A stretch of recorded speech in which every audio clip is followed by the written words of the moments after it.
ladies and gentlemen. Alongside Eric Loveman, I am Ryan Mitchell. Welcome to Matside here from the Medina Invitational Tournament. It is the 40th edition to the greatest show on earth here at Medina High School. And Eric, we've seen some really good wrestling here over the years, obviously, but looking at the finals matchups, we're going to have some great matches tonight. Oh, yeah. 50 teams in the tournament. There are 4 matches that involve first and second seeds. I anticipate some really good matches tonight. I'm looking forward to it. I know you are, and I hope you are as well. So sit back and relax. It's Matside from the Medina Invitational Tournament. It's just been ripping through the... We're honored to have the opportunity to talk to the head coach from Central Crossing in Grove City, Jamie Ramirez. Coach, welcome to our program. Yeah, thanks for having me. Sure. Now your team is in 9th place in the tournament out of 50 teams. You've got 2 finalists. What do you expect tonight? Well, I expect we got 5 in the finals, 2 for first, 1 for third, 2 for fifth. So we're expecting 5 victories tonight. So we had a tight one at 32 in the semis. We lose in the last second, losing sudden victory. Could have had 3 for first. So we're just hoping to get 5 victories tonight, finish off this tournament. Excellent. Let's talk about the 2 wrestlers that you have vying for championship. You have one at 113. Yeah, Jaden Maddox. He's a freshman sensation. He was a 3-time junior high state champ. Only the 8th person to ever do that. Obviously, he has high goals. We have high goals for him. It's going to be an elite matchup tonight. He'll be facing a Boffman, returning state champ from Wadsworth. So the #1 seed, too. Yes. So a lot of people are anticipating this could be a state finals matchup. So we're definitely looking forward to it. You may not be aware of it because you've been here in Medina, but in the newspaper today, the Dispatch named him as one of the leading accomplished athletes in Central Ohio. Yeah, they actually called me, had me send him a picture. So, I mean, he was MVP last week of the North Canton Hoover Holiday Tournament, pinned his way through the tournament, so he was well deserving of that award. So hopefully he can cap it off tonight with a Medina championship. And you have a heavyweight in the finals too. I'm real excited about our heavyweight. He's a great kid. It's only his 3rd year wrestling. He's very athletic, and he doesn't wrestle like a typical heavyweight. He's constantly shooting, and he doesn't like to tie up. He's not boring at all. We're looking forward for a championship for him. He's still undefeated on the season, so it's going to be exciting watching him this year. Excellent, and he's going up against the #2 seed in the tournament. Is that right? I didn't even know it. We just go out there and wrestle. Absolutely. You know? Well, good luck tonight, Coach, and we appreciate your time. Thanks for having me. You bet. I have the distinct privilege of talking to an old friend of mine, David Grant, head coach at Westerville North. Dave, welcome. Thank you. How are you? I'm doing great, thank you. You've got a finalist in the tournament today at a 182, correct? Yes, sir. Jake Hines. He's a senior for us, 2-time state qualifier, wrestling in the finals tonight. How do you expect him to do? We hope to win, so we're going to get out there and fight our hardest, and he's wrestling at Ohio State commit, so we're looking forward to the challenge and testing our abilities tonight. Excellent. Like your attitude. Thank you. How do you think your team is going to do this year? I think we're doing great. We're fighting for a top 10 finish. We've had a great schedule. We've traveled to see some of the best teams in the country, and we've battled through that. We came in here to the tournament. We're in the top 10 most of the tournament. Now we're in 11th place, so we're pretty proud of that, and we're going to build from here. Excellent. Well, pleasure seeing you again. At 106 pounds, we have Bruce Renshaw from Oak Harbor versus Zach McCauley from Maslin Perry. I don't have a lot of information on either of the wrestlers. I know that Bruce was 3rd in the state in 2016, and he graduated in 2017. Zach from Maslin Perry, which I'm sure was one of their more outstanding wrestlers, graduated in 2015.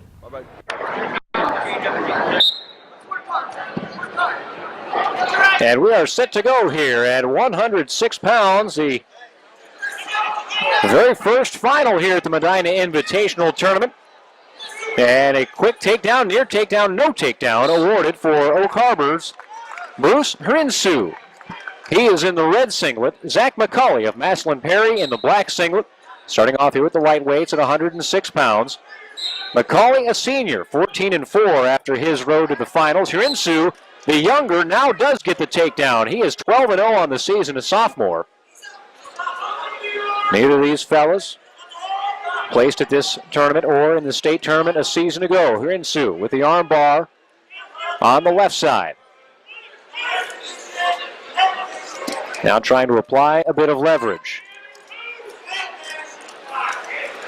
We have a sophomore in control over a senior. Kind of unusual. Well, last year here at the Medina Invitational Tournament, Eric, we had a senior-laden finals almost to a man. And this year there are a lot of seniors in the finals, but the younger guys are represented as well. You don't really expect to see a senior at 106 pounds very often, though. Not too often. Hirinsu continues to try and run that arm bar. He was able to collapse the far wrist, but he hasn't been able to torque enough pressure upward on the shoulder. Leads 2-0 here in the first period. 40 seconds to go.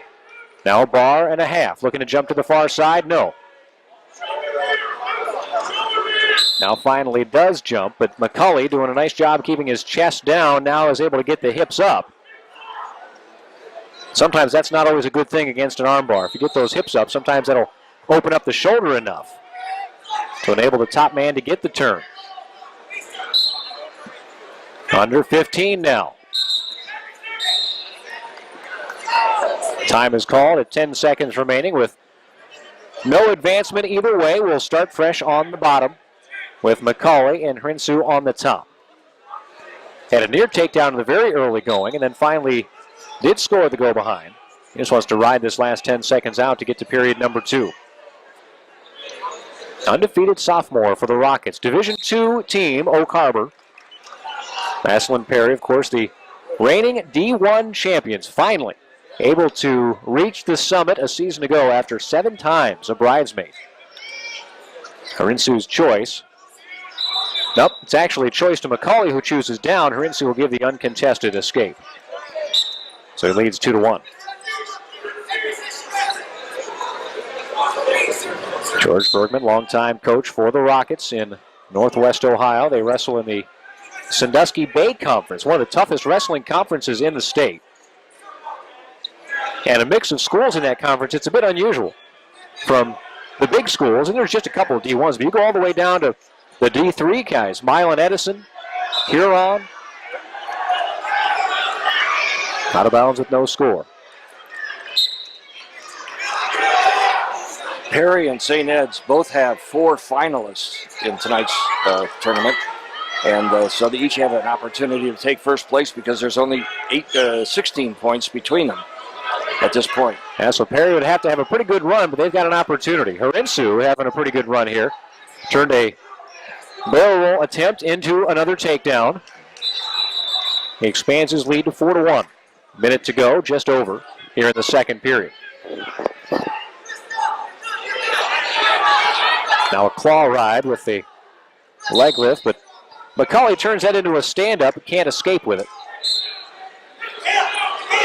And right back to the armbar. Well, how many hours during practice do you think this kid runs an armbar? It looks like his favorite move. Great facilities at Oak Harbor High School. Pretty impressive for a sophomore, for sure. Both of these wrestlers had 4 victories in the tournament coming into tonight's match. Yeah, a tournament this size, oftentimes you're going to get first-round buys, but there are a couple of finalists who have won 5 matches on the tournament. There are also a couple who have only won 3 because they had buys in the first and second round. Down to 20 seconds remaining in period number 2. 4-1, Hirinsu with the lead. And potentially dangerous call as they go to their feet.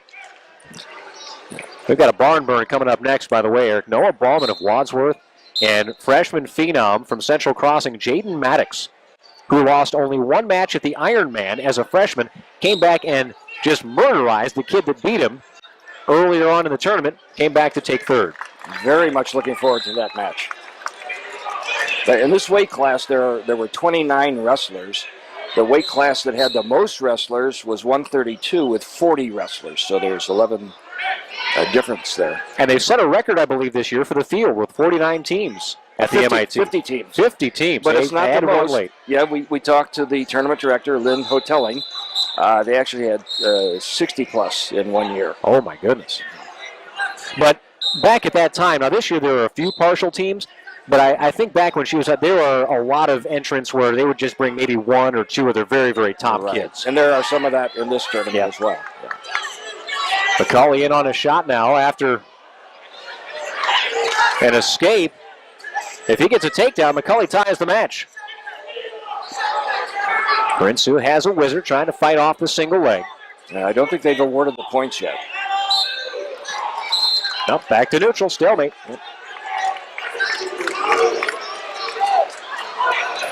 Minute 27 to go here in the third period. Brinsu has led from basically the word go. If this were college, he would have riding time. And he would have it locked up. He was in the top position the majority of the first period and an awful lot of the second period as well. Again, McCauley in on a shot, can't finish. Brinsu tries to throw it by on the out-of-bounds line, but they go out with no points scored.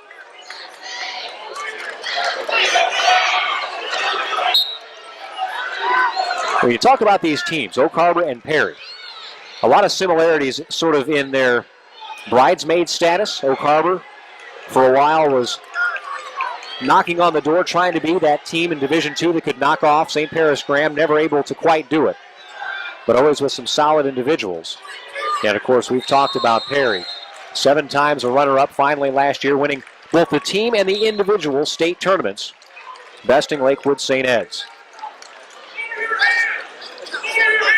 A lot of folks thought coming into this year they were the favorite. Let's go, Zach! I think St. Ed's has had something to say about that along the way. Tonight will tell. Yes, it'll be a good test.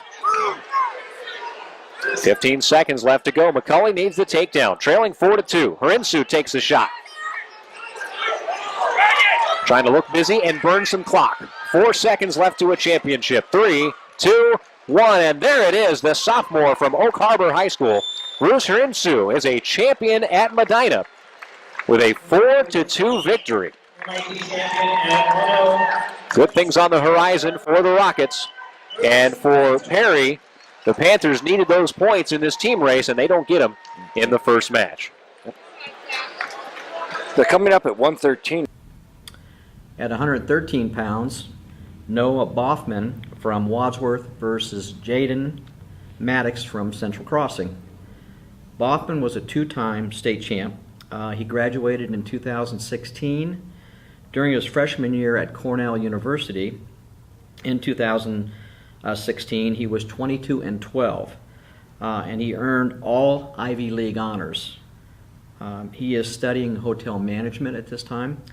Jaden, who is a current senior at Central Crossing, he finished second in the state as a freshman.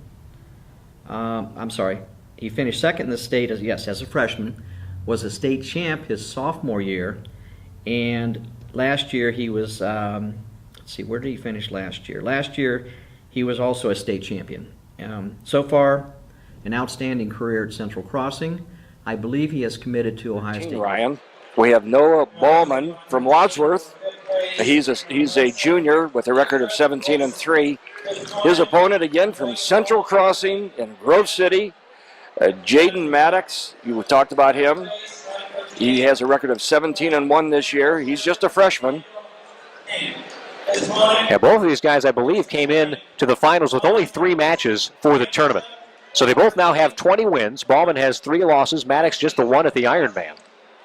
And even if you have a black and white TV, you're going to be able to tell who's who. Wadsworth with the white singlet for Ballman, and Central Crossing's Maddox in the black with the white pinstripes. And they lock horns. Maddox is the first of 5 Central Ohio wrestlers we'll see tonight in the finals. And he's looking to score the first takedown of the match. He's got Bauman on his hips. Bauman now flat on his back. Wow. Maddox, if he can settle, will get some points. What a move. Still in a scramble situation here. Maddox with the ankles. Bauman underneath trying to cut through. Now Bauman looks like he's working on the takedown of his own if he can come up to the hips. He still will have to free that ankle, and the stalemate is called. Now, Ballman last year was a state champ at 106 pounds. He was third here at the Ironman at 106. Boy, this Maddox, a lot of folks have been talking about this kid coming up the ranks. I believe a 3-time junior high state champ. Correct. Will slide by to an ankle pick, doesn't go.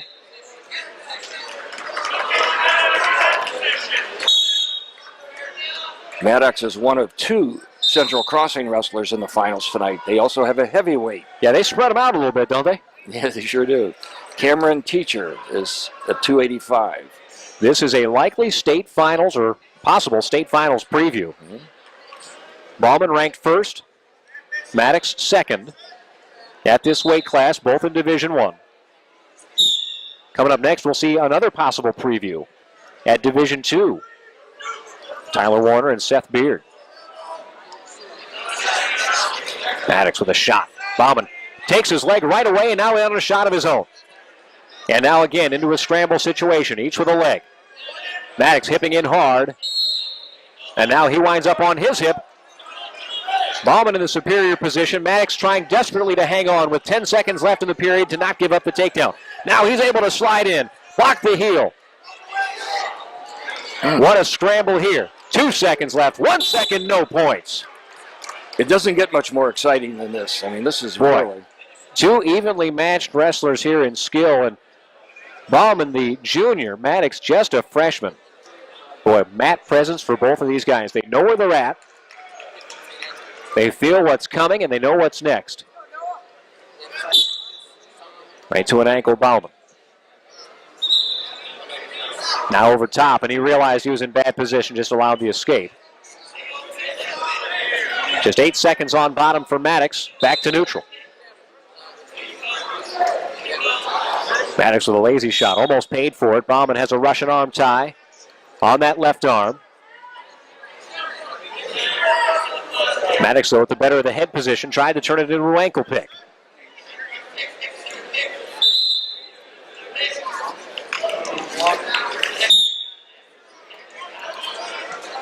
Minute 20 remaining here in the second period. Boy, this is fun to watch. When you see 2 guys that know where they are in space and know their bodies so well.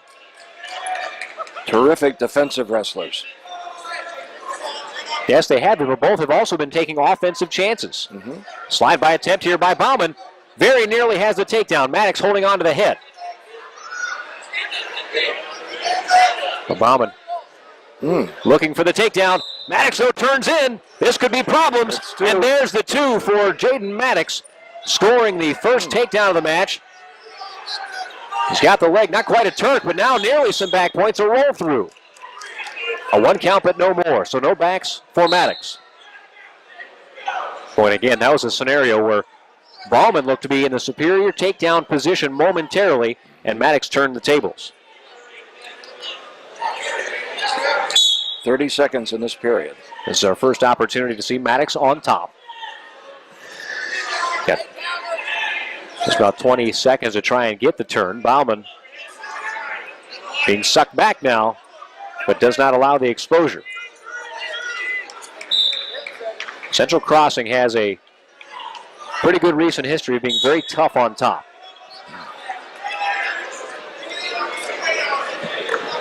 Brothers Weimer did a lot of leg riding. James Weimer, the younger, wrestling for 5th place later on at 132 pounds. Brother Josh graduated last year. 3-0 lead for Maddox in this match. Uh-oh.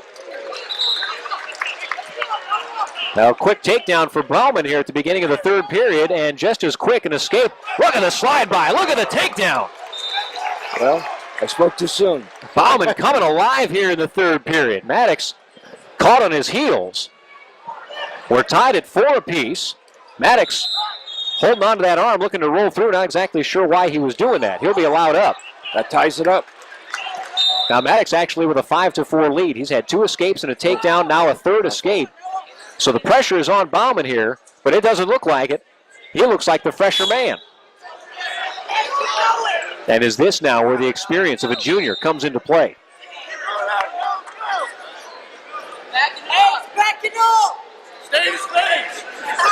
1 minute to go in the match.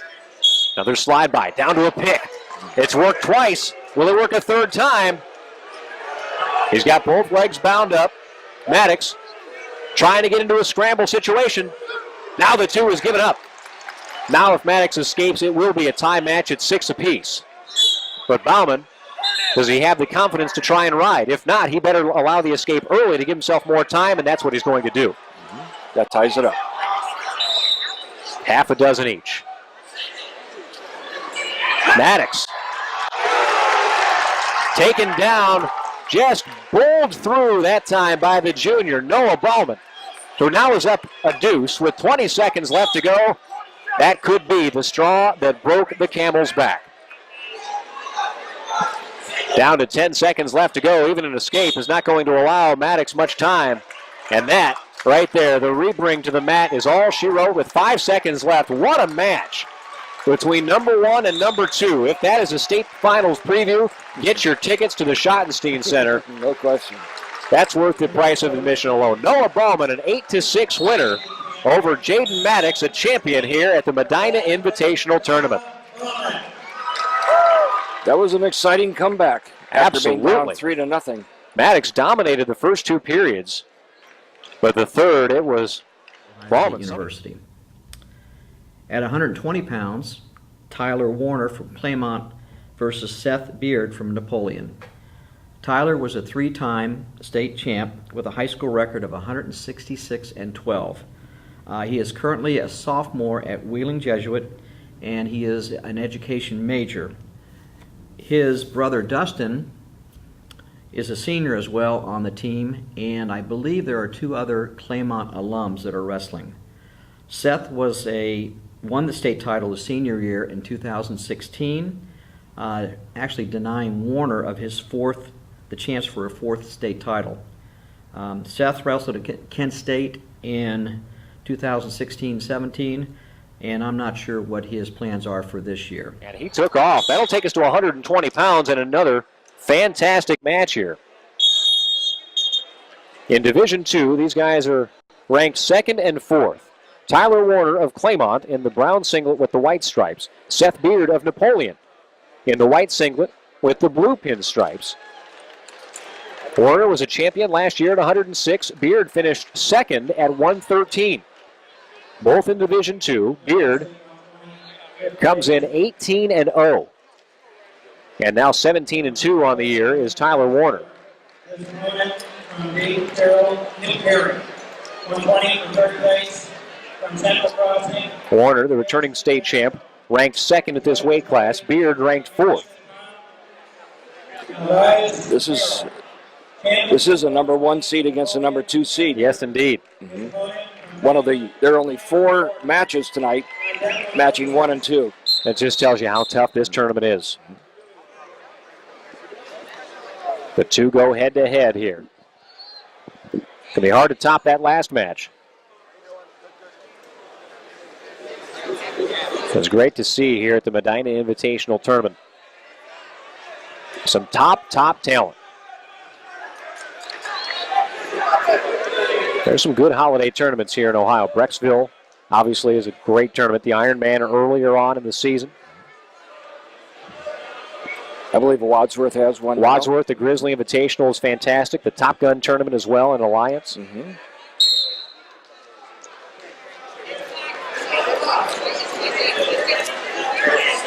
They take all comers, and they separate the wheat from the chaff in those tournaments.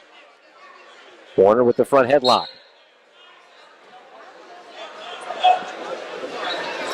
He's got his arm cut in on an underhook. Beard clamped down on him. They'll score out of bounds. Claymont, we talked about Oak Harbor a little bit earlier, being one of those contenders for the D2 crown. Claymont over the last 2-3 years has been that team. Last year in the state dual meet tournament, they gave St. Paris Graham all they wanted for the first 2/3 of that before it opened up a little bit.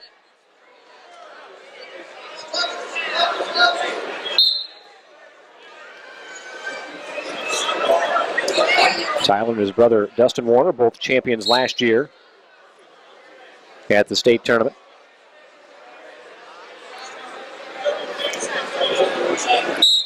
Both of these wrestlers had 4 victories coming into tonight's match. Warner had 2 pins, and Beard had 2 tech falls. But you can tell they both have a lot of respect for each other's. A far longer feeling out process here in this match than we saw at 113, where it was wide open from the word go.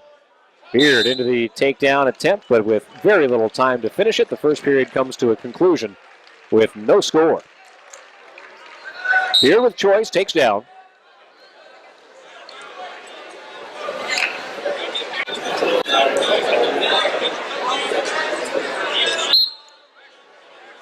Warner very, very tough on top. If you give him a chance to set his position, you're going to be in for a long 2 minutes. Beard caught the leg, but he's caught it on the wrong side. Prefer to get inside there so you can square your own body up. I was able to get square a little bit. What he's doing there by having that leg, though, is he's keeping Warner. Now the leg is free, but Warner wasn't able to get his own hips up on top to try and throw the legs in. 40 seconds gone in the period.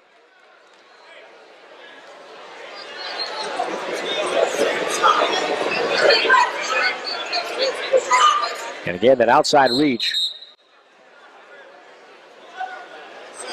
Almost a Peterson reach, but didn't have anything doing with the arm.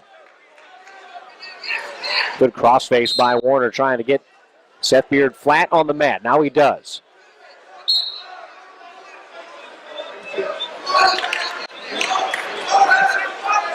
.45 seconds to go in the second period. Looking to bar the arm up. He's got it up on his back, but Beard does a nice job pressuring up to his base. Now can he come to his feet? He hasn't been able to yet. Crossbody ride from Warner. And if Beard is unable to escape, that's a demoralizing thing when you choose down and get ridden out. You had your opportunity to score points in a scoreless match, and to this point, Beard hasn't come close to an escape. So Warner will have choice in the third. And also this requires Seth Beard to use an awful lot of his energy. Down to 5.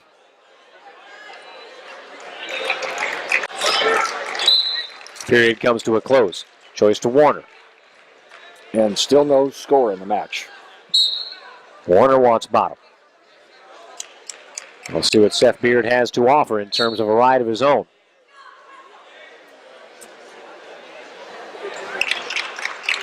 Caution on Warner for the early start.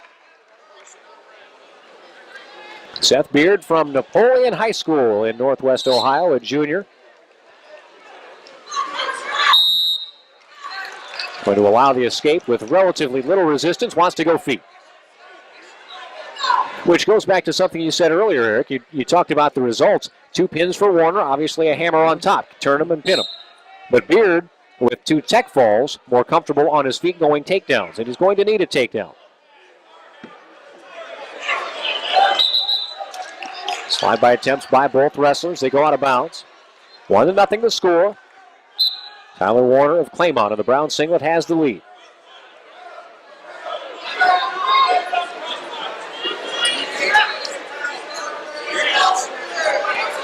Looks like Warner has a bit of a reach advantage, and Beard seems to be finding some trouble finding his range.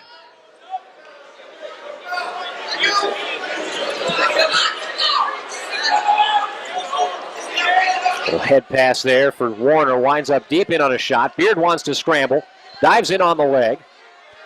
Warner trying to go behind, and again that reach on the wrong side of the leg for Beard. Rather than coming inside, going outside, enabled the takedown. If he goes inside right away and faces, I don't think those 2 points are awarded. You get a lot more leverage that way, of course. Certainly. So 3-0.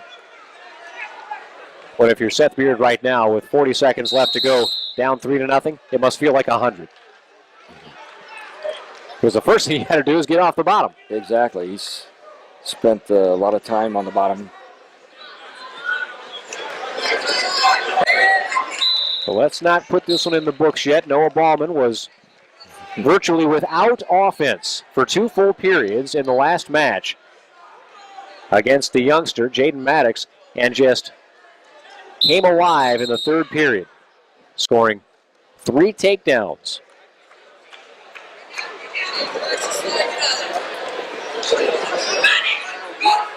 .15 now. Warner trying to ride this one out, looking to seal his victory.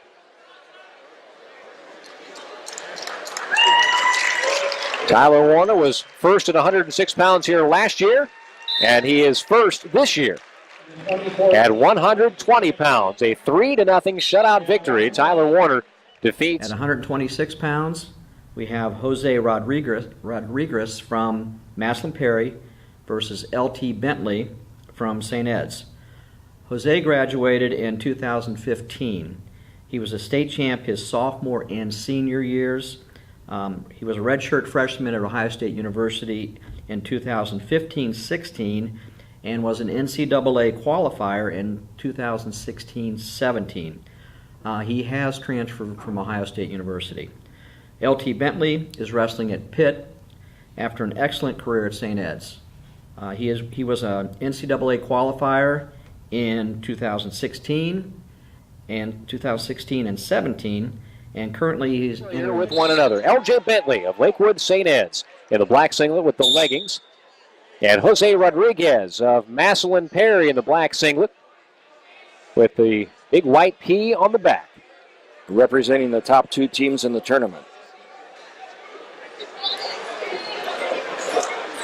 Bentley, 4th a season ago at 113 pounds, Division I. Rodriguez was a runner-up after winning a state championship his freshman year at 106. Bentley that year didn't qualify out of an absolute bear of a district for the state tournament, despite being one of the top-ranked wrestlers at that 106-pound weight class. Bentley ranked 2nd at 120 pounds. Rodriguez ranked 2nd at this 126-pound weight class coming into the season. So this one should be another tremendous match.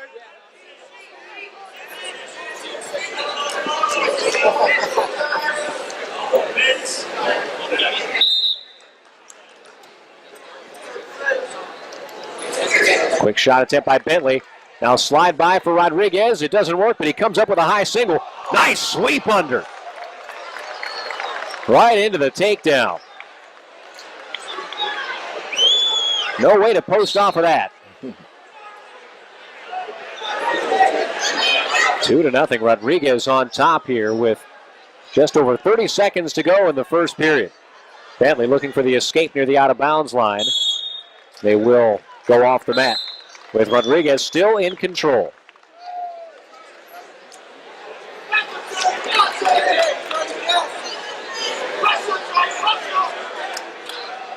Rodriguez already has wrestled 24 matches this year. He's 20-4 on the year. Bentley 13-3. Bentley was a champion here last year. Rodriguez did not wrestle.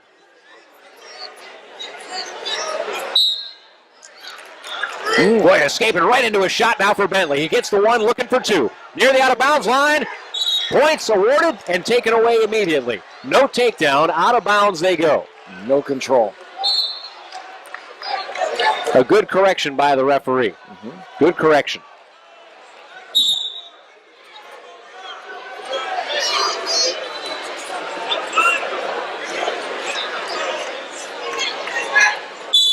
Time at the end of the first period.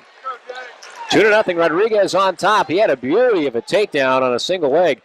Bentley with great aggression nearly took the lead late in the period. Rodriguez will start on bottom. We can tell these guys have wrestled each other a lot, and they are both very much into this match. Rodriguez, a quick stand-up, now out of bounds. They have to be aware of the fact that this match could determine the outcome of the tournament. Absolutely. The tournament championship.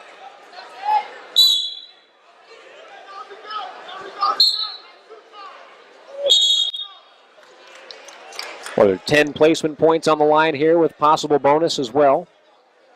I believe second place will get you 10 points, and a championship gets you 14, if I remember correctly. Yeah, but usually they award some of those points. Yes, both of these guys have had their second place points put onto that team total. Right. Bentley with a tilt, got a 1 count, no 2. You don't get advancement points, they go out of bounds, but you still are able to pick up bonus points for major decisions, tech falls, pins. So it's still 2-1. Yeah, I don't see any tech fall in the future of this match. Not likely. No. Bentley's had a good strong ride here so far. 30 seconds gone in the period.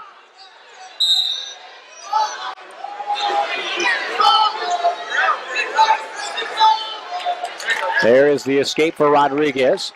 Gives him a 2-point advantage once more. 3-1 the score.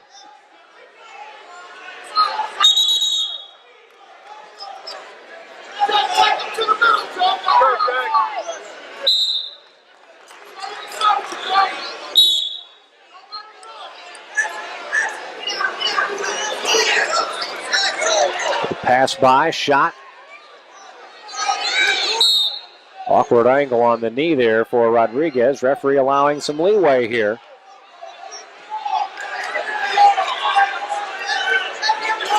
And looking to step over that far leg to get himself some leverage to come out on top. Nearly has it. Slides that leg in. Looking for points. Rodriguez now trying to switch. Takedown awarded for Bentley. And out of bounds they go. What a scramble. And that ties it up. 3 apiece with 36 seconds to go. In the second period. We have had, this is my 3rd year coming here with Matside to the Medina Invitational Tournament. Already we've had better wrestling in these first handful of matches than we've seen in the finals the past 2 years. Yeah, I totally agree. Totally agree. Potentially dangerous there once Rodriguez's hands came up off the mat.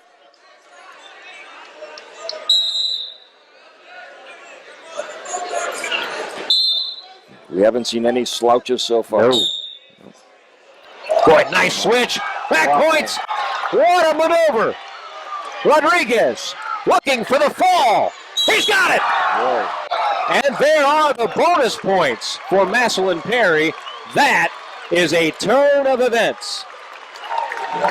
A great switch. The pressure continued into his man, and that enabled him to wind up not only on top, but getting back points, worked for the fall, and got it. A huge win for Jose Rodriguez, and a huge win for Maslin Perry in the team race. A pin in the second period with 22 seconds remaining. In his junior year at Pitt. At 132 pounds, we have Hunter Lanier from St. Ed's versus Tyler Serrate from Liberty Benton. Hunter graduated in 2016, winning a state championship that year. At Harvard University in 2016-17, he had a 19-14 record, qualifying to the NCAA tournament. He is currently wrestling at 149 pounds. Tyler graduated in 2015 and was a 2-time state qualifier. Interestingly enough, he was the only wrestler on the Liberty Benton. What a win. We move now to 132 pounds. We have Tyler Sereshti of Liberty Benton and Hunter Leidner of Lakewood St. Ed. St. Ed's in the black singlet. Sereshti in the royal blue with the red trim. This would be St. Ed's second of 4 finalists. And the first one didn't work out so well, but here Leidner in on the quick shot, now trying to go through the other way. They're looking for a takedown there for Liberty Benton and some back points. They don't get it. Well, it looked like Leidner was stuck there for a little bit. Yeah. Rather unorthodox, but you would have thought he was in control. Yep. We're going to get a potentially dangerous here and a stoppage for injury. Leidner, he is 20-2 on the year. Sereshti is undefeated, a senior, 16-0. He was 5th in the state a season ago at 120. Ready to go. Quick shot, half shot. Sareshti does not score.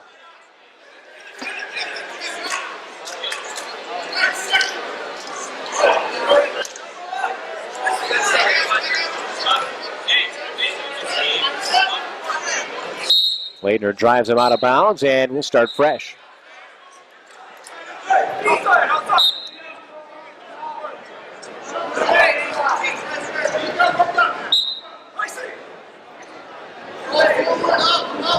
And again, a shot. Sareshti is showing the aggression. Doesn't have anything to show for it, though, here with under a minute to go. Long arms on Leitner. Reaches through, trying to pick that knee. Can't get it done. You see as they head back shoulder to shoulder to the center of the mat. Then Leitner has a good 3 inches of height on his opponent. Slide by, almost scored it, but Sareshti did a good job keeping his hips moving.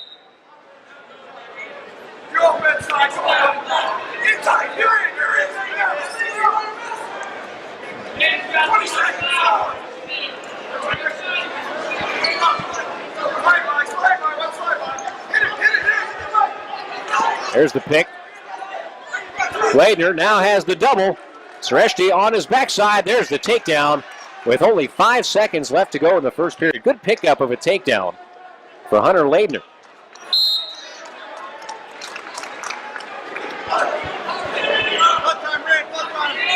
Got some blood time now that'll put a brief stoppage to the mat.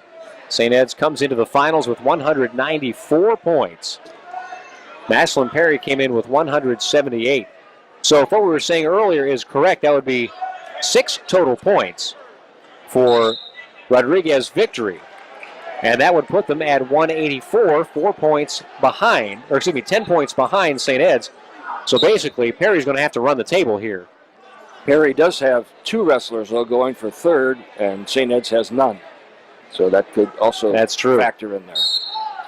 St. Ed's has 2 going for 5th place.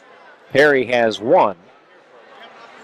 Not as many points on the line there. Now the bonus points, here's a bit of a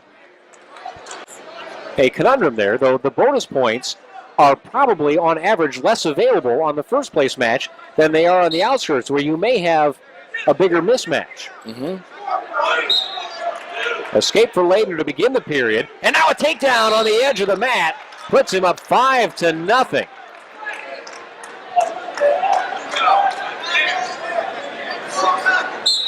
What a flurry of activity, and again a stoppage for blood time.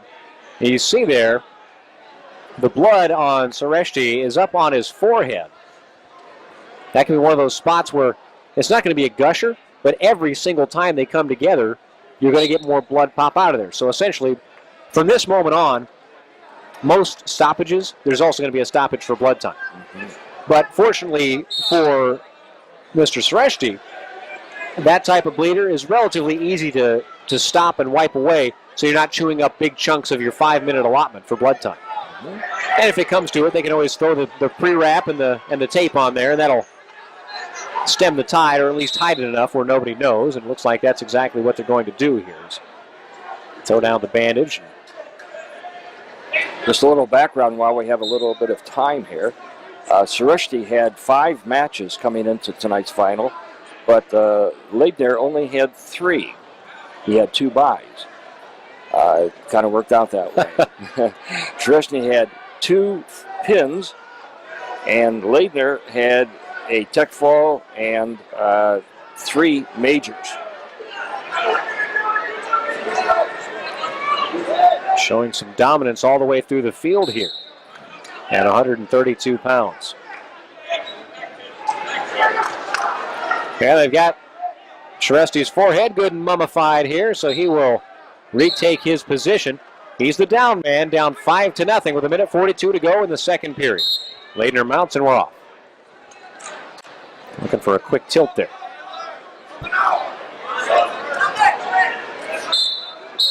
Well, roll through tilt. He's got a couple counts.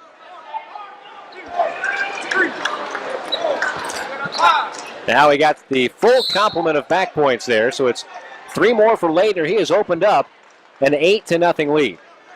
Now, if Leitner wins this match, and particularly wins it with bonus points, that may be all she wrote. It's tough for us to keep track of the 3rd and 5th place matches on the outskirts while focusing here on center mat. But that would essentially wipe out the victory. Another break here. I need to correct myself. Leitner had 4 matches. There were a couple of guys in this tournament that did only have 3 because there was a double bye in the first round, and obviously one of those byes moves on to the second round. A couple of those weight classes, which I believe we saw with Maddox and Ballman. Both of those fellows, I think, only had 3 matches throughout the course of the tournament. Exactly. Coming into the finals. Tough to imagine in a field of, 50? 50 teams. That you would have that many byes, but it just works out that way sometimes. This is the weight class that had the most wrestlers, 40 wrestlers. But when you run a 64-man bracket, because you have to once you're over 32 wrestlers, everybody's going to get a bye in the first round. There were very few where you will have, when you do get to 40 wrestlers, there will be, 6 first-round matches or 4 first-round matches there, I guess, on a 64-man bracket.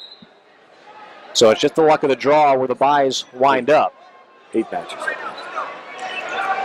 The weight class with the fewest number of wrestlers was 220 with 23 wrestlers. Not a surprise. You get to those high and low weight classes, and that's often where you'll find empty slots.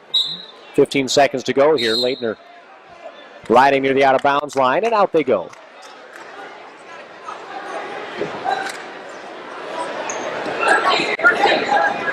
Sureshti, after they got his forehead taped up, got a nosebleed.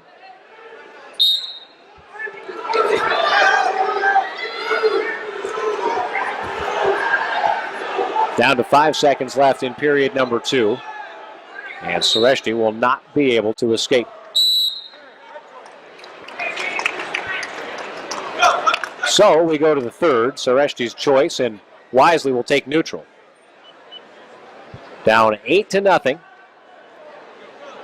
He needs points, he needs back points, and he's probably going to need a fall in order to come away with a win here.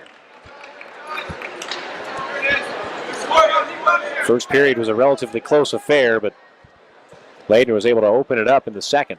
Boy, nice back heel trip and a takedown for Sureshti. And an armbar. Now, is he confident on top? He earned his first points in the match, but it's still 8-2. Boy, he's got a great armbar, but a bad place to have it. And out of bounds they go. 15 years, nobody's even come close to him. Clock down under 10 seconds, now to 5. Leitner's still looking for points. He'll have 3 seconds left to try. He's up 9.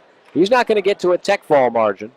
And even if Sureshti were to escape, it would still be an 8-point major victory. Let us go to an ankle to ride out the clock. And there it is. Hunter Leitner with an 11-2 victory.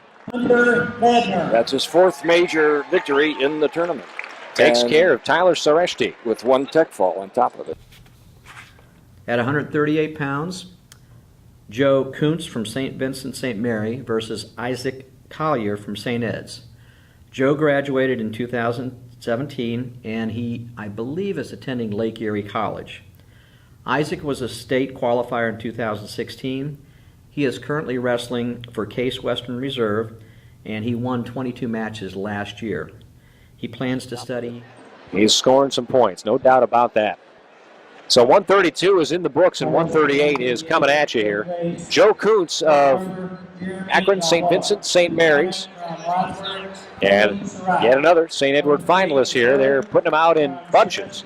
Isaac Collier. Collier, a junior, in the black singlet. Kuntz, a sophomore, in the gold singlet.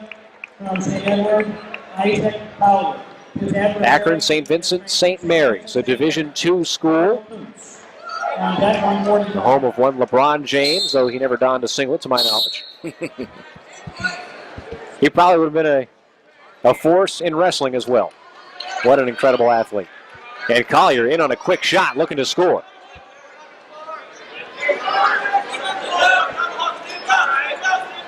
We're trying to find a way to finish that outside single. Scoops the far leg. He doesn't have it yet. The Wizard is still in pretty tight there from Kuntz. Now there's the takedown as Kuntz tried to lunge his way out of bounds before giving up the takedown. Couldn't do it.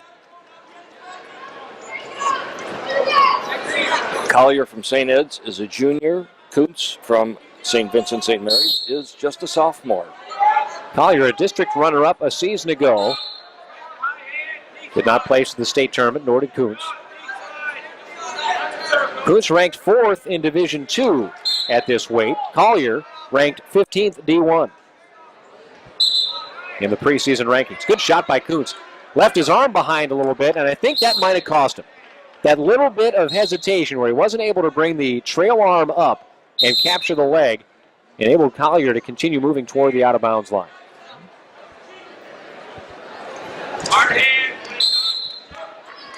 A head tap and shot from Kuntz. Couldn't get past the hands of Collier. Collier now with a shot of his own. Buried his head in the mat. Still has those long arms, though, so he was able to capture a leg. Kuntz looking to get hip to hip here. He's got a far ankle. In good shape. Can he bring him down? Out of bounds they go. Well, that's a tough call for a referee because they came down with Kuntz backside on the mat with Collier up on his hips. Now, if they had started with a takedown, there certainly would have been a loss of control there, but because he hadn't yet established control, the referee, probably rightly so, didn't give it to him. And again, 2 feet towards us, that winds up a takedown.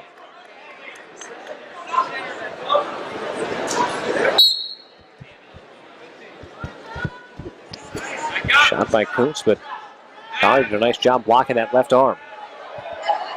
8 seconds left. Collier with a shot, but not enough time to finish it. First period comes to a close. 2-1, Collier on top.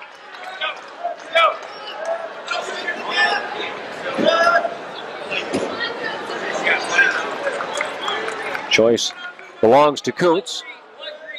And we're going to have blood time here. Central Ohio is well represented when you take all 3 mats into account.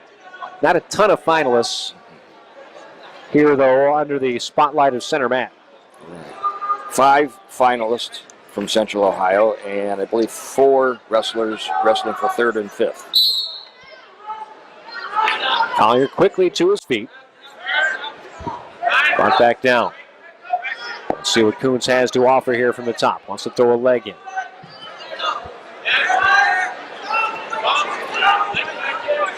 Leg comes out.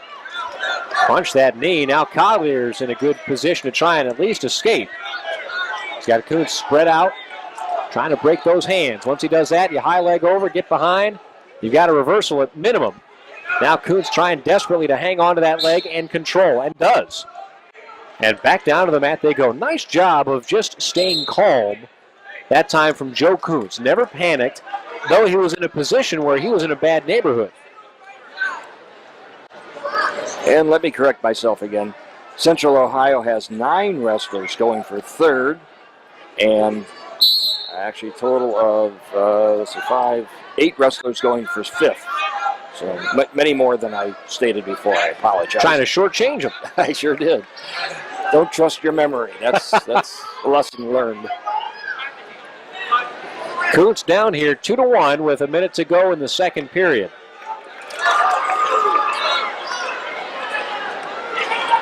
You can tell he wants to ride, he wants to turn here.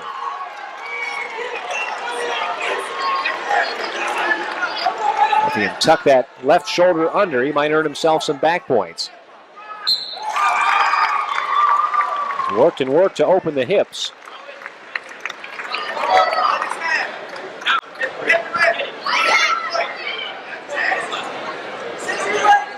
Down to 30 seconds left to go now. There's not been a ton of movement, but because Kuntz keeps working toward the turn, the referee has allowed it to continue, and rightly so. Collier's been kept flat on the mat. Now those hips are open. And again, Kuntz inching and inching and inching. But Collier is in the lead. 2-1 with the second period winding down. Even if Kuntz does not get a turn here, and it looks like he's not going to with just 2 seconds left, he forced Collier to burn a lot of energy. Now Kuntz has choice in the third period. If he can get a quick escape, you're back to scratch. And the theory, at least, being that you're the fresher wrestler, not having to have carried your opponent's weight for the entire second period. But before that can happen, he's got to get off the bottom.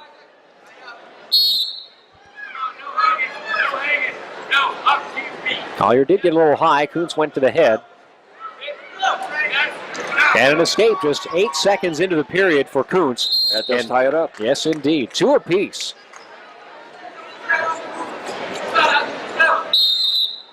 Starting from scratch. Good double leg shot. Collier got in deep. Kuntz able to stop his momentum, though.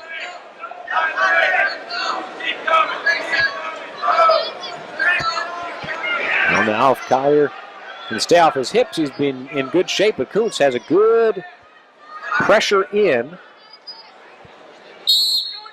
They'll make the call. Minute 21 to decide it.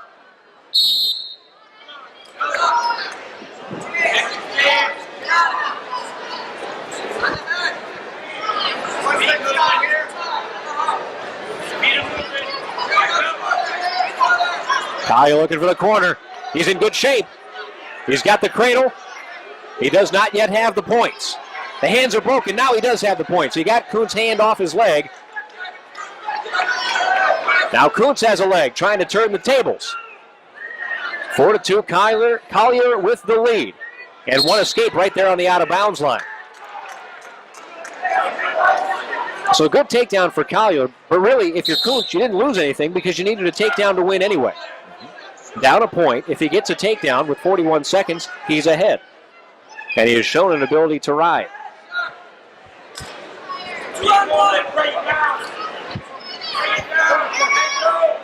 30 seconds. Kuntz has the ankle. Trying to collapse those legs under. 20 seconds to go.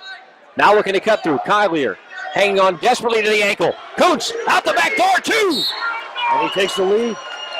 14 seconds left. And Kuntz grabs the takedown and a 5-4 advantage. And now he's got to ride it out for 14 seconds.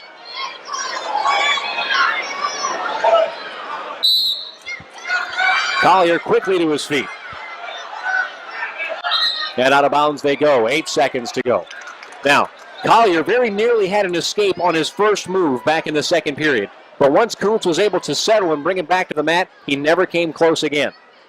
So we've got one restart, maybe two if they go out of bounds to see if he can come off quickly. Kuntz throws a leg in. 5 seconds to go. Toward the out of bounds line again, and again, out they go with just 2 seconds to go. Now if you're Kuntz, you just collapse down onto the hips, hold on for 2 seconds, and hope that nothing crazy happens. We'll roll through. Kuntz hangs on for the 2 seconds. A late takedown turns into a championship. 5-4 the final. Joe Kuntz of Akron St. Vincent St. Mary's with a victory over Isaac Collier in a barn burner of a match.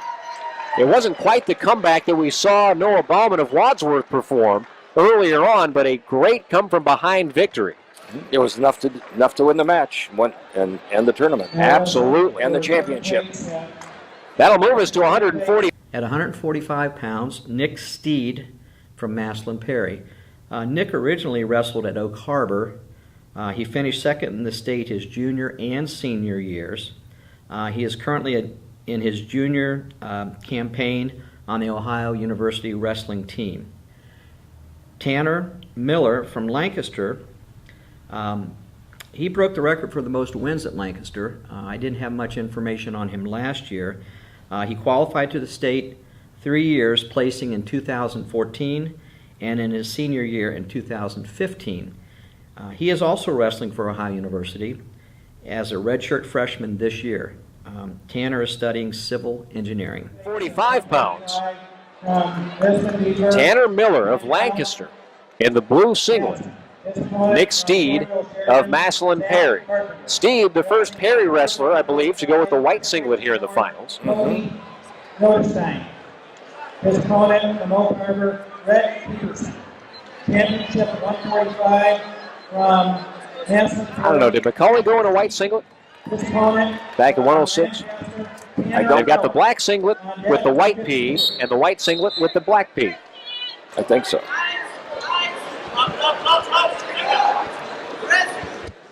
Both of these two were on the podium last year in Columbus. Miller at this 145-pound weight class was 7th. Steed was 2nd at 138, outplacing his district finish of 3rd. It doesn't happen very often, but Nope. But it does happen. Steed with a near takedown near the out-of-bounds line. He's got it. Keeps the feet in, kept control, and now leads 2-0.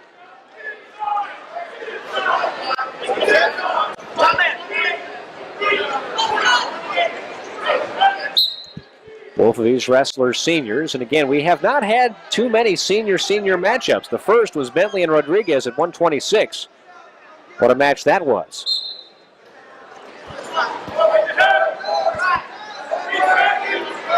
A tough armbar here from Steed.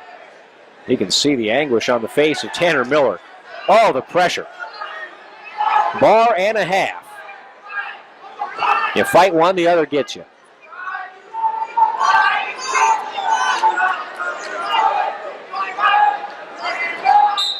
And again, Perry needs the points in the team race. Had Collier won that match, that probably sews it up for St. Ed's. Not necessarily. That was their first. They had won the previous with Hunter Leitner getting a victory, which essentially wiped out the victory for Jose Rodriguez over L.J. Bentley at 126. Kuntz won the last match. Kuntz did win, yes. If Collier had won, that probably ices it for St. Ed's. Right. So that was a big comeback. Actually, probably a bigger team score for Perry than it was for St. V's. Well, credit here to Miller. It looked like he was in a bad part of town there, nearly on his back, and fought it off. He still, though, is being ridden with 10 seconds left to go. After this match, Perry and St. Ed will each have one more finalist to go. This is Perry's second opportunity to win a championship. Time is out in the first period. Choice to Miller, defers, and Steed will take the bottom. Steed 15-4, Miller 19-1 on their road here to the finals. Maslin Perry wrestles an extraordinarily tough schedule. And we're looking at the number 1 seed against the number 2 seed. The number 1 seed from Central Ohio is Tanner Miller. You'd have to think that returning to this weight class from a season ago certainly played in his favor in the seating. Another deep shot from Steed, cannot finish it inbounds.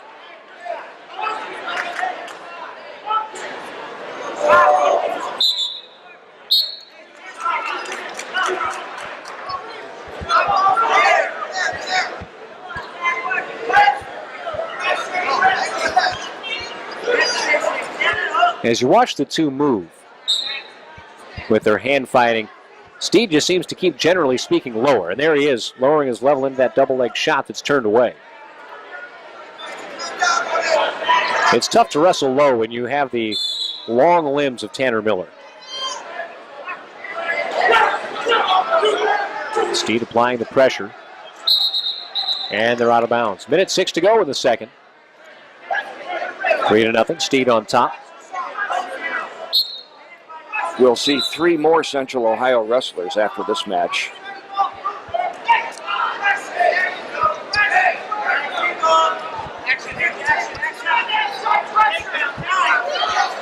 Shot now by Miller, his best offensive opportunity of the match. Steed, though, quickly turns it away. Now a reshot by Miller. Looking to cut the middle. Got the ankle hook, and he popped the head. There must be something about being down 3-0 that wakes people up. Miller's still trying to cut through. Steed with heavy, heavy hips. Fighting off the attempt for now. 25 seconds to go. Miller inching toward that takedown. Steed rolls him over, and that will result in the stalemate. Let's go.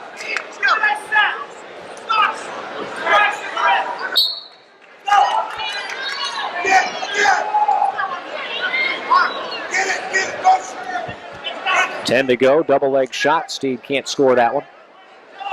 Boy, he's very confident in that double leg, though. Just puts his nose right in the chest of his opponent. Hoping to collapse those knees. Period 2 has come and gone. And it's a 3-0 lead for Steed as Miller takes the bottom position to begin the third.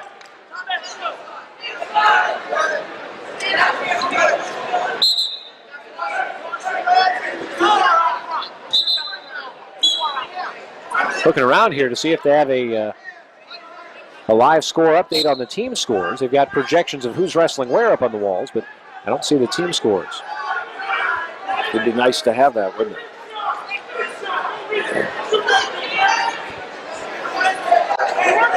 Ten seconds gone. Miller's first move stopped, and now Steed into his ride.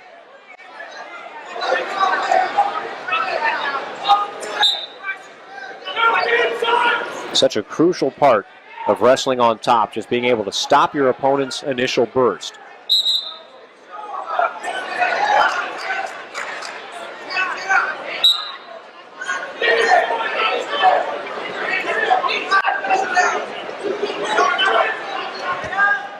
I think Ohio, in a lot of ways, has grown over the past few years as a state wrestling on top. Saw for a long time, and I think it was a national trend, not just here in Ohio, but to take them down, let them up, take them down, let them up. And I believe that never really, I think, became the strategy in Pennsylvania. And you could see it at the next level in college wrestling when you looked at the All-American statistics, because college wrestling emphasizes mat wrestling so much more than high school wrestling. Those states that had a tougher focus on turning and pinning and riding seem to have an easier transition to the college form of wrestling. Yeah, I definitely think you're onto something there. Yeah, definitely.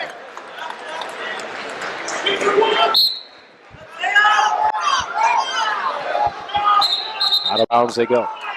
Now, I don't know if that's good or bad. There are a lot of people that will tell you they would wish the first thing they would change in college wrestling is get rid of the riding time point.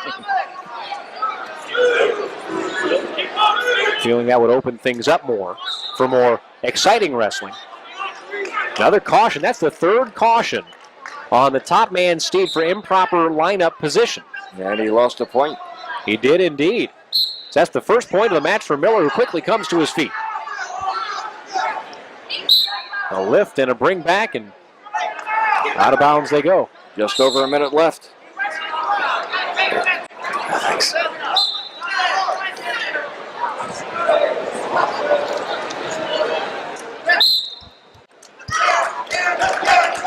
Now Miller's doing a good job coming to his feet. You're going to get a stall call here in a moment.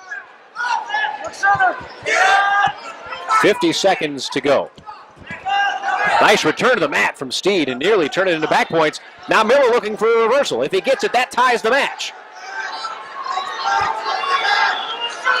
Clock ticking away, though. And every second that does is to the advantage of Nick Steed. 30 seconds left.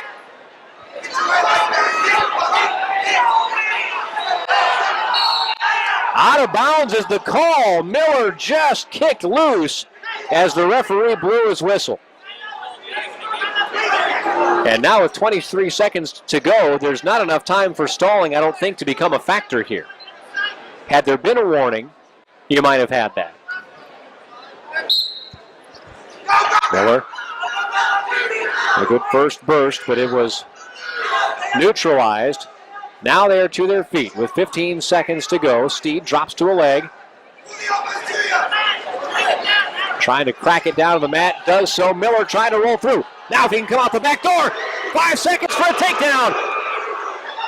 No change of control as the match comes to a close.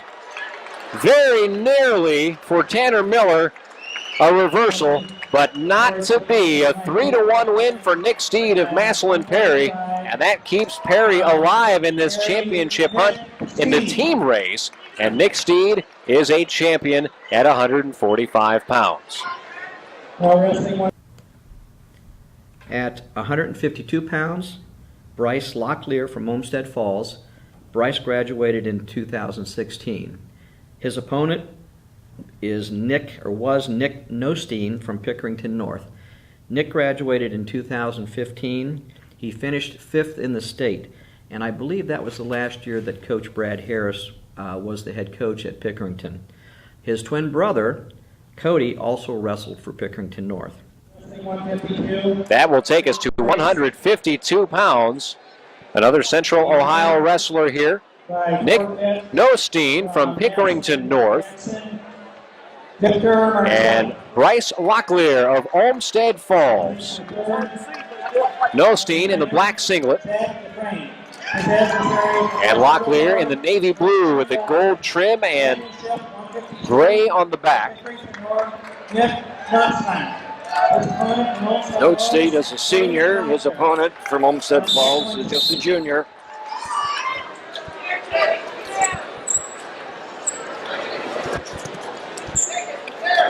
Starting to get into the bigger boys here.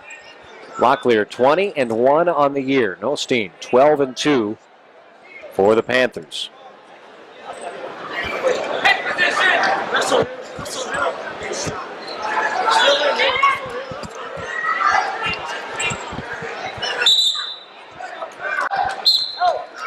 Out of bounds they go. You get here to 152 and bigger, that mat seems to get an awful lot smaller than it was about half an hour ago. Mm-hmm.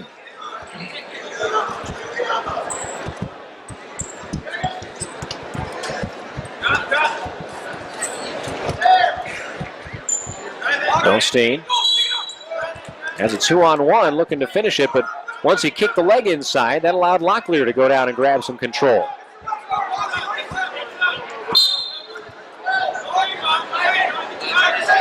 Locklear, if he's able to free that arm, is going to get a takedown. Nostine holding on for all that he is worth. He would do well to scoot out of bounds. He's able to free his hips and do just that.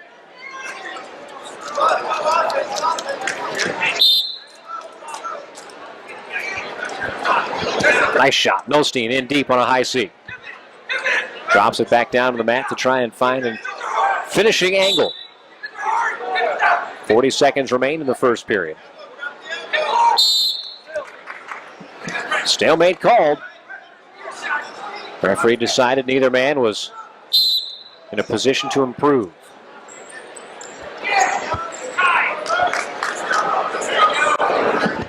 Nostine, the only finalist for Pickerington North.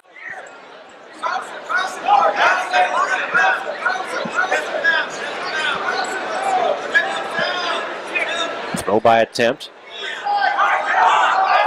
Goes nowhere. Clock down to 12 now. Locklear had 3 first period pins coming into tonight's final. Nostine had 1 tech full and 1 major. They're going to give the takedown just as time expires. Nostine sort of took his foot off the gas there. Locklear did beat the #1 seed by a score of 10-3.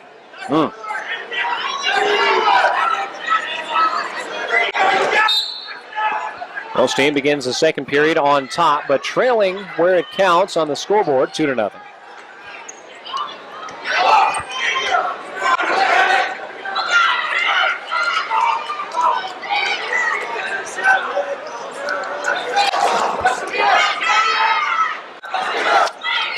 Oh, now an opportunity for Locklear to get a reversal. He's got it. Got the reversal and put him right into a Turk.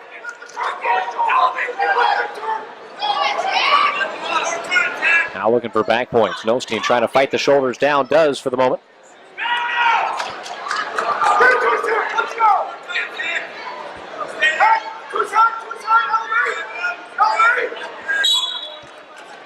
And now a tilt will result in some back points. Full 5 count will make it a 7-0 lead for Locklear.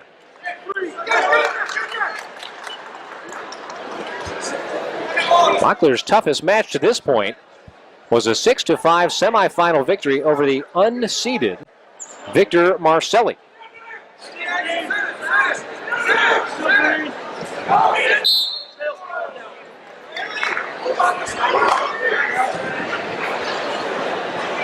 As you said, Eric, he handled the top seed in the quarters with nearly a major decision. Yep, 10-3. Here's an interesting trivia question for you, Ryan.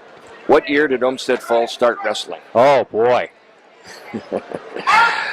If you knew the answer to that one... 1963. It's pretty close. It was actually 1958, the same year that Medina started wrestling. Aha! Post-World War II, of course. Don't know what happened before World War II. Another tilt attempt, and not a 2 count yet.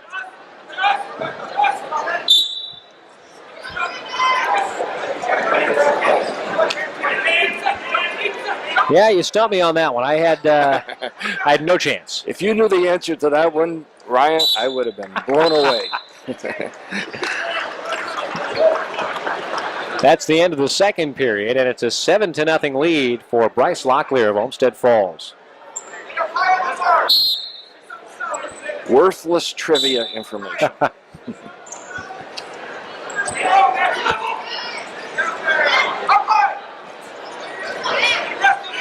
Nosey with some work to do here. Nick down 7-0. He's got a front headlock.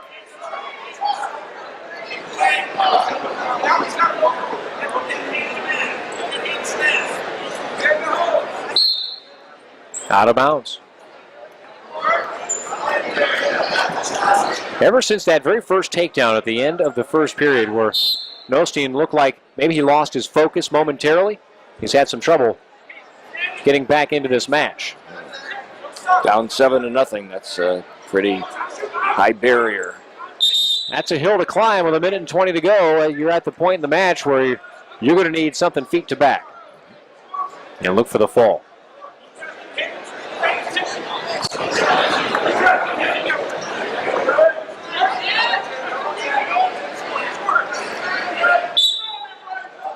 We'll see 2 more Central Ohio wrestlers, one at 182 pounds and another at 285 in the finals. Westerville North has a man wrestling for 3rd at this weight class. Brandon Goldsmith.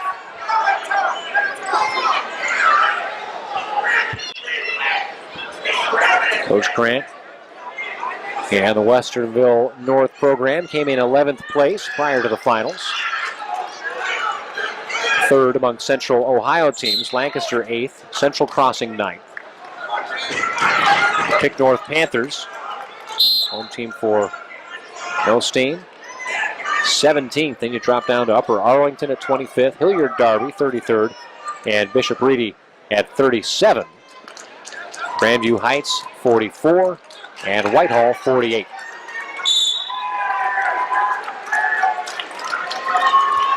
It's a long way to come for a wrestling tournament, but if you want to get the best competition, you got to go where it is. It's a pretty respectable standing for Central Ohio. I would say so. 8 seconds left to go here. No points for Nostine.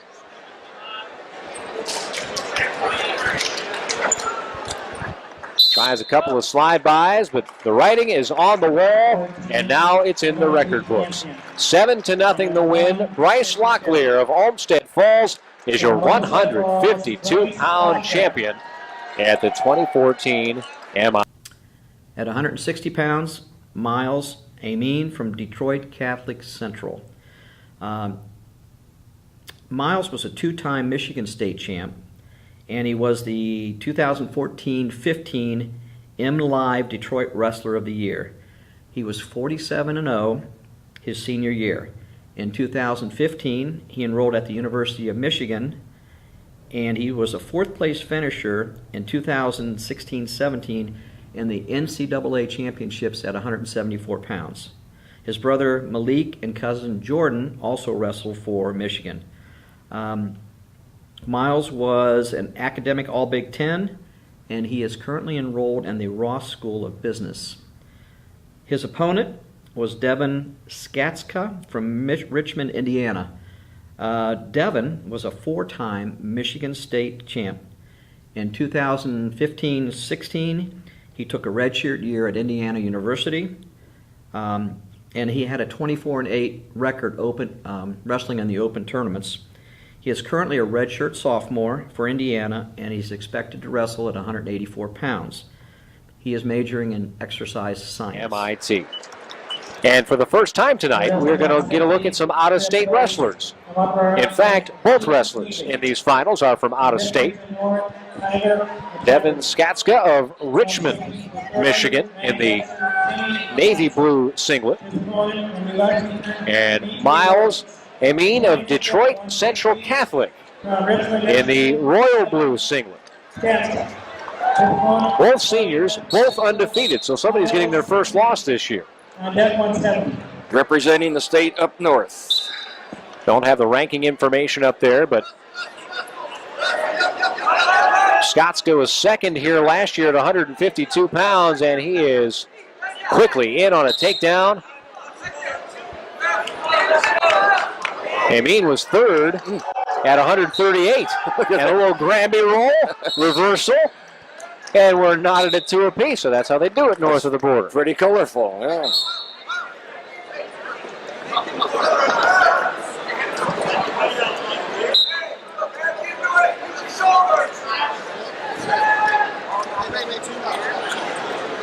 And a false start to begin the period.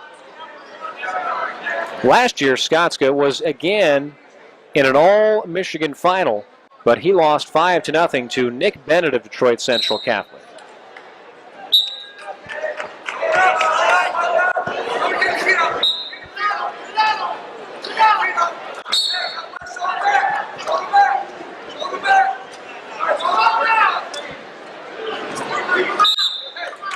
Both of those wrestlers, by the way, were state champions in Michigan in different divisions.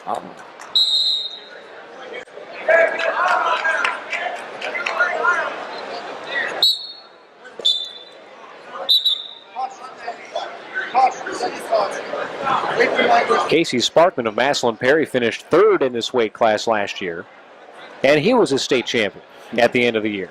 Michigan has had some pretty good representation in this tournament. Yes, indeed. Over the years. Brent Metcalf. I was going to mention Brett. That's a pretty solid resume on him, I think. Yeah, he beat Dustin Schlater in the finals. Yes, indeed. Very, very close match. But that's Schlater's only high school defeat.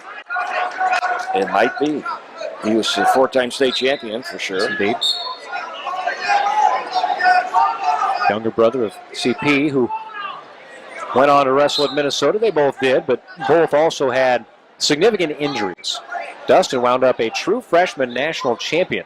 That's right. For the Gophers, and he was an All-American a couple of other times, but injuries really kind of derailed what looked to be a, not just a promising, but a special career. Yep, yep. And I coached both of them when they were toddlers. Way back when.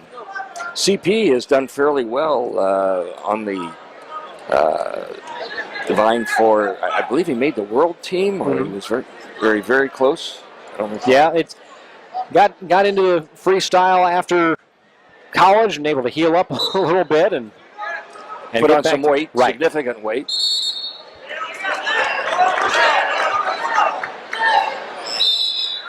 Big stand up, 33 seconds left to go here. Still tied 2 apiece. Skatska got the first takedown. Amin with a nifty reversal to tie it at 2.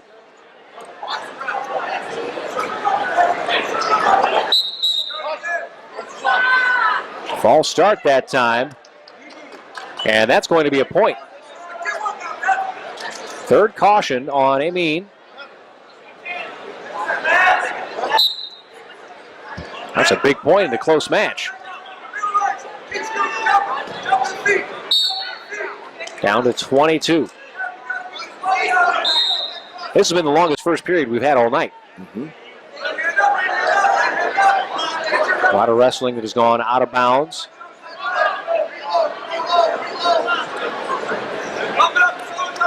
Detroit Central Catholic, one of the real powers in the state of Michigan. Mentioned Brett Metcalf. He was with Davidson. Yes. But they're not in the tournament this year. Davidson not in the tournament. Davidson, a power up there as well, along with Richmond. Bedford, for quite a few years, was a Michigan power. The Mules. For a long, long time, they were a Michigan school that wrestled in an Ohio conference. Referee's time here. Not sure what we've got. If we've got something on the mat. It's a 1-point match starting the second period. And we start the second the same way that we ended the first. With Amin on top, Skotska on the bottom, but not for long this time. Quick escape. Skotska went right into a shot. Could not finish it. And out of bounds they go. So a fresh start in the middle. Both men on their feet. It has little bearing on the team race. Richmond third. And Detroit Central Catholic sixth. And that third is a distant third. St. Ed's, there's Perry, and after that there's pretty much everybody else. Yep.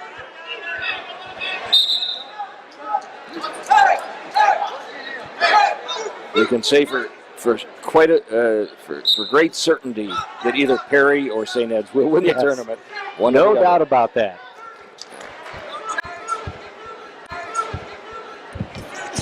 Head and arm attempt. Skotska finishes up on top, though. Does he get to two? Out of bounds is the call. Like Skotska's knee hit out of bounds, but both toes were in. Shot now, and he's got the outside. Looking to collapse. Aiming down to his hip. Couldn't do it that time. Now ankle pick by Amin.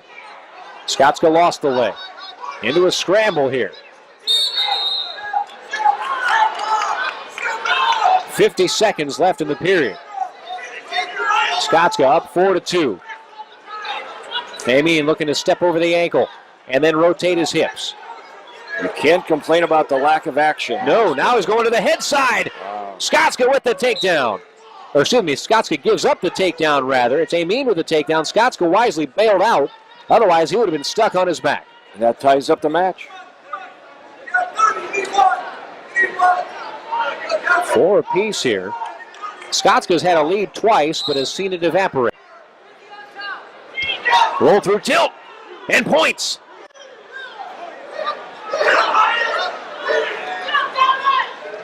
What a change here in the last 25 seconds of the second period. Miles Amin of Detroit Central Catholic goes from down 4-2 to up 7-4. And that was a beauty of a roll through tilt. Let's see if Cliff can get that one on slow-mo. He's got all these shiny new toys now that he's working with.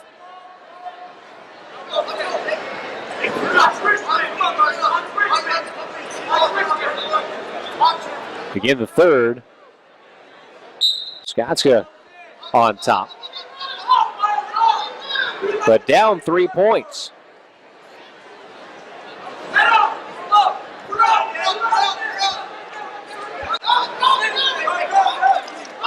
Escape for Amy. And now a shot. Nice sit back into a takedown. And you can see that take the starch out of the socks there of Devin Skotska. 6-point match now, 10-4. We're going to get some more cleanup here. Yeah, just a cleanup of the nose plug. They're not calling for any more blood time.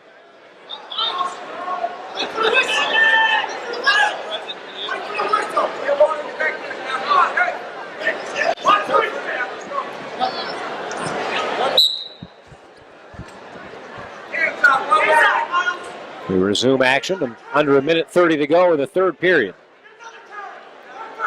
Miles Amin has wrestled a dandy of a match. He's looking to go to 20-0 on the season. Skotska came into this match 20-0. Unless something changes drastically in the next minute and 5 seconds, he's going to have that goose egg turn into a 1. It's another case where a number 1 seed against a number 2 seed, and the number 2 seed looks like an apparent winner. 50 seconds to go.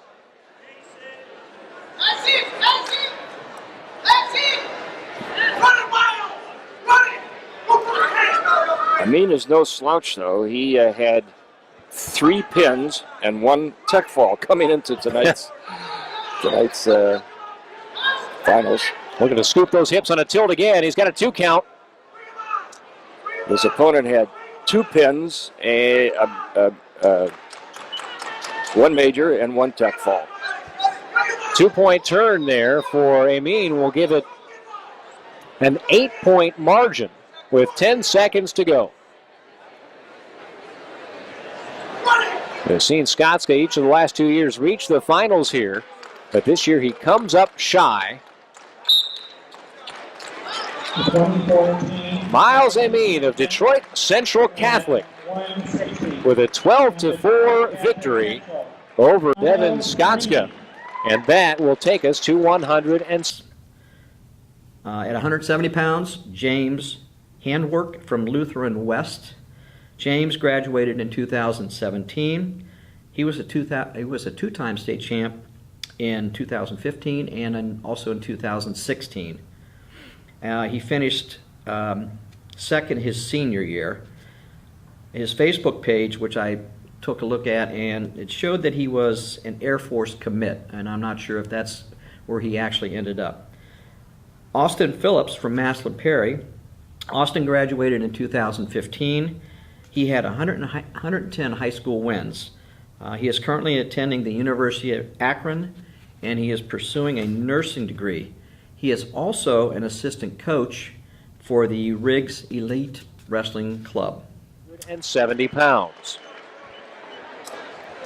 James Handwork of Lutheran West in the white singlet with the Longhorn steer on the back in red, taking on Austin Phillips of Maslin Perry.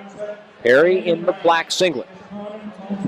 Artwork is only a sophomore. Kind of unusual at 170. His opponent for Maslin Perry is a senior. His opponent from Maslin Perry, Austin Phillips. Although we do have another sophomore coming up at 195.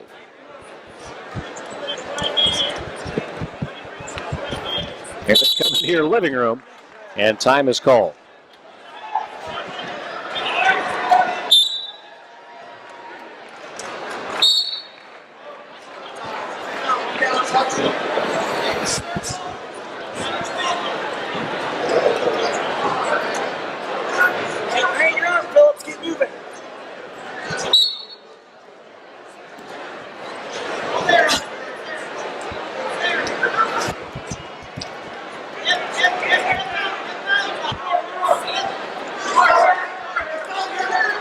On the leg, looking for the takedown near the out of bounds is Handwork.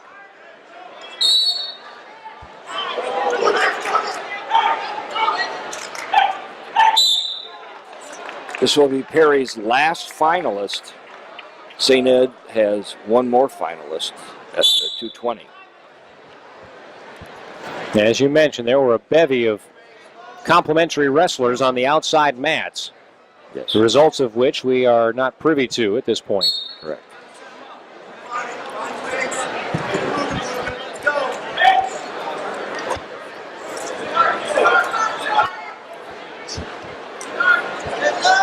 Christopher Tyler of Wellsville to the head table. Christopher Tyler of Wellsville to the head table. Deep shot now by Phillips, but he lost his balance on the way in.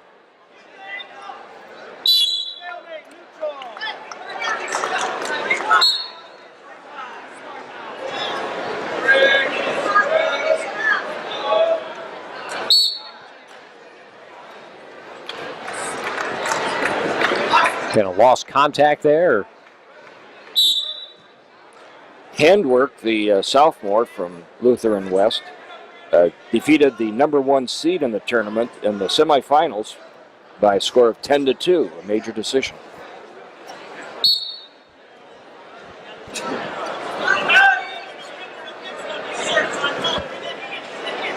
Five seconds to go in the first period. They'll start fresh. So handwork for just being a sophomore is a put-together kid. Yes. Already wrestling at 170 pounds.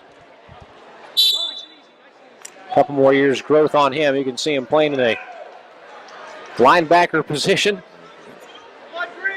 Causing some havoc. Going to get some play. But that is it. And we're back. Small schools come up here and they're ride with the big horses. They all put their pants on one leg at a time.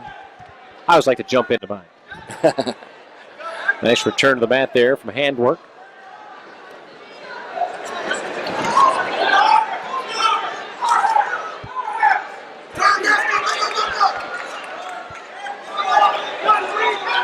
And there is the escape.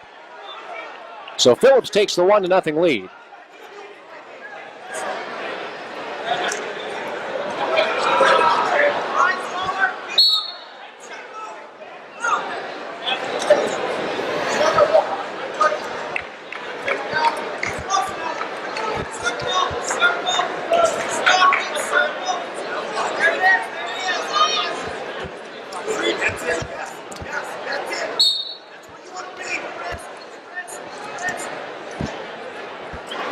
Handwork seems to be the aggressor applying the pressure here.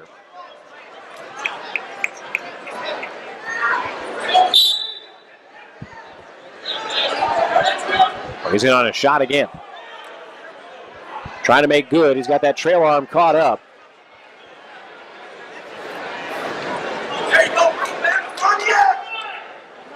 Boy, you could see him there. He had that head and the underhook. He just wanted to start cranking, use his power.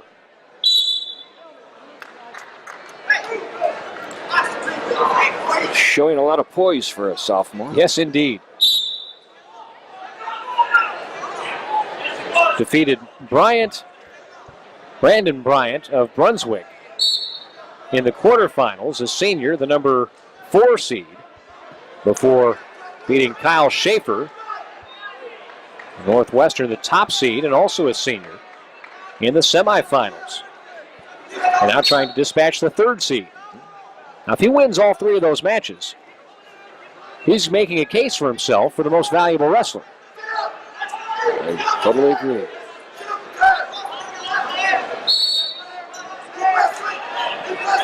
Phillips snuck by Thompson from Oak Harbor, 2-1 in the semifinals. And also had a close match in the quarters.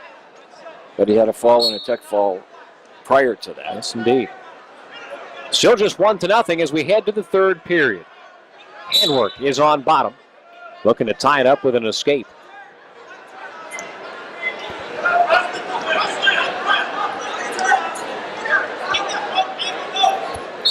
And there it is. Ties it up. Phillips gave it up rather easily. Those things where you sense, if I'm not going to be able to hold this guy down, I'd much rather let him ease out of there than try and get into a scramble situation where I give up 2 instead of 1. Nice ankle pick from Phillips. And now handwork goes behind, out of bounds before he can regain. Just touched ever so briefly out of bounds. A slick move. Yes, indeed.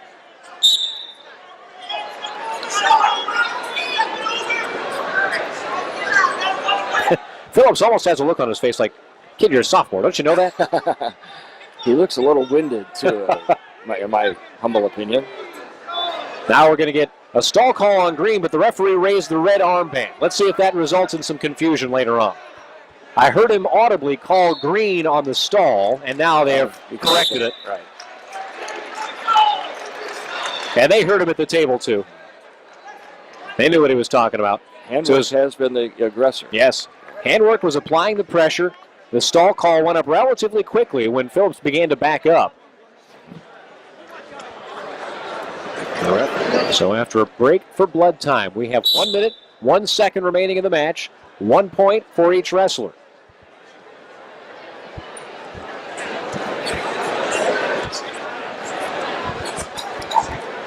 shot. Handwork, steps over. We're just pulling forward like a force of nature. They stopped that one. Just as, again, momentarily his foot went out of bounds.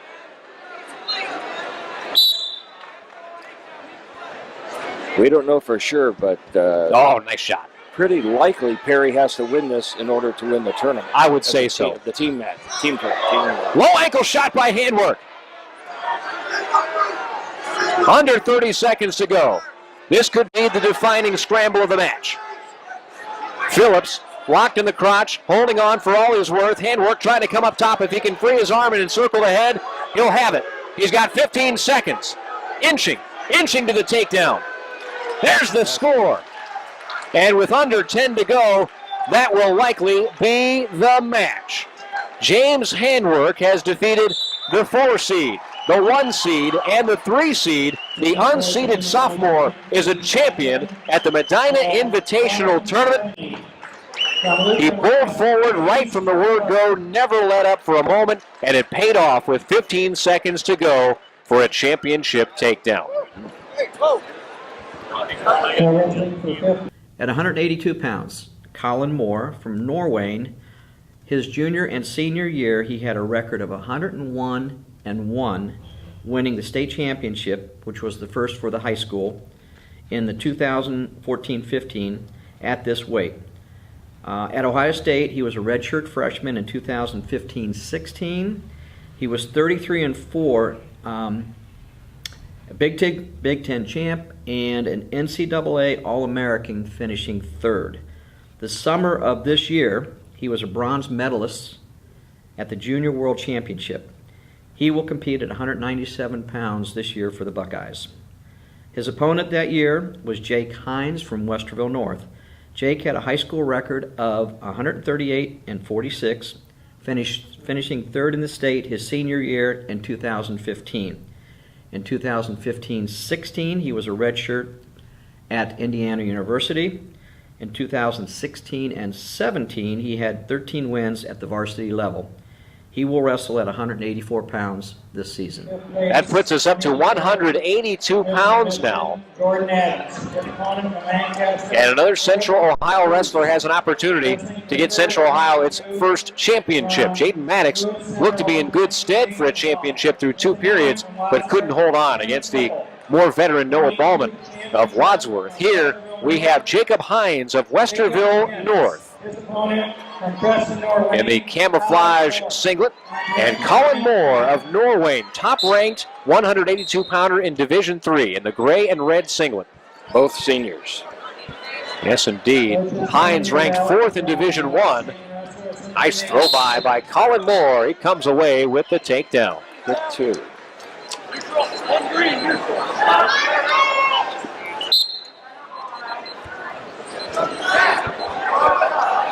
Hines had a close match in the semifinals. He beat the number 1 seed, the top seed, by a score of 5-4 in the semifinals. Moore is the number 2 seed in the tournament.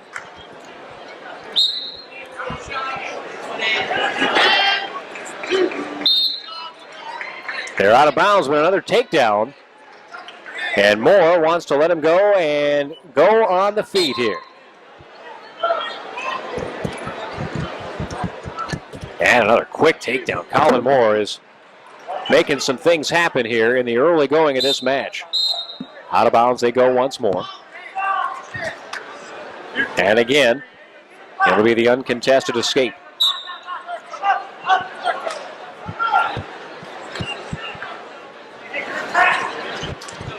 Boy, deep shot. Moore just changed his level beautifully. He timed up the opportunity for Hines, who was coming up to the head to try a head tap to set up his own shot. And the moment he elevated, Moore dropped his level and was in on a deep takedown. That brings the score to 8-3 with 49 seconds left in the first period. Plenty of time left. Moore is going to say, let's stand up again. 8-4.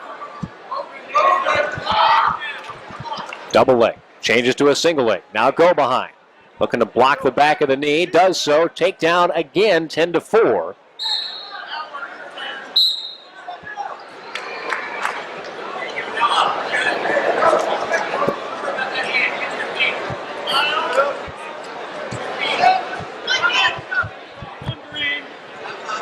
Escape from Hines as they near the out-of-bounds line with 20 seconds to go.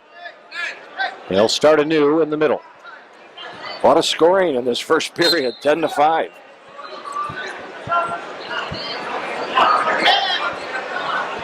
I should say a lot of takedowns and escapes. Yes.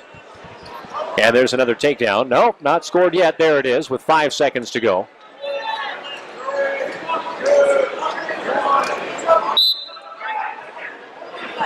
And so we'll go to the second period with Moore dominating 12-5. At this point, it doesn't look very good for Central Ohio to get its first champion of the day. Still have one more chance at heavyweight.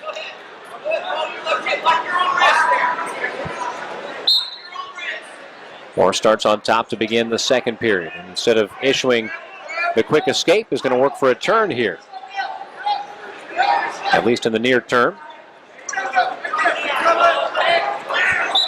They go out and right into the laps of the Norwayne coaching staff.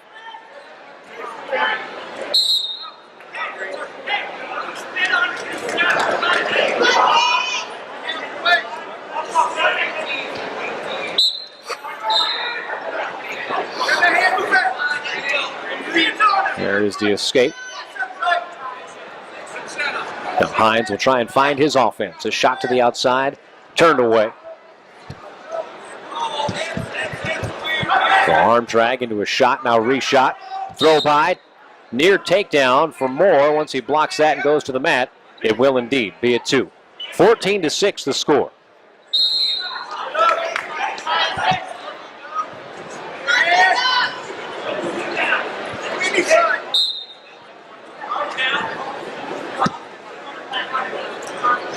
Now, if you don't score back points, it takes a long time to earn a technical foul, just going takedown, escape, takedown, escape.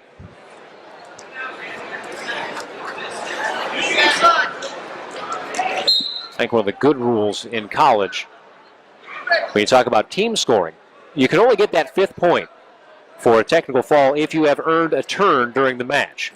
They'll stop it at a tech foul, but you only get 4 team points for the victory if you have not earned at least 1 turn.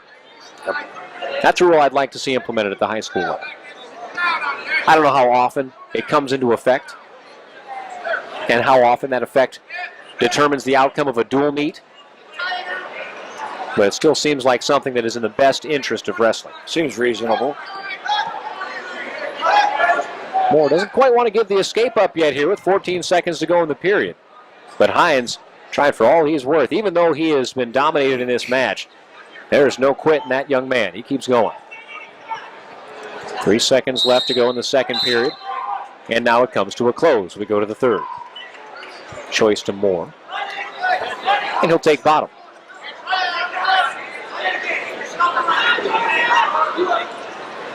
We've seen Ohio State twice this year in some other vagaries of scoring rules lose dual meets on criteria.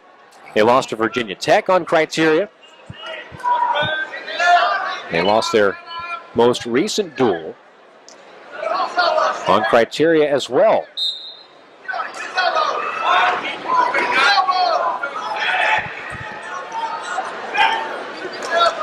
Came down to the first takedown. That was a 3rd or 4th criteria. That's close. Yes. You hate to lose a whole match, I'd almost rather just see it called a tie. I mean, if you're going to have an even number of weight classes, and the easiest way to solve that problem is you have either 9 or 11 weight classes. And first criteria is who won more matches. Yep, that would be reasonable. They could use like a 220-pound weight class in college. Go from 197 to the heavyweights. Minute to go here in the third period. It has been all Colin Moore. After his escape, it's 15-6.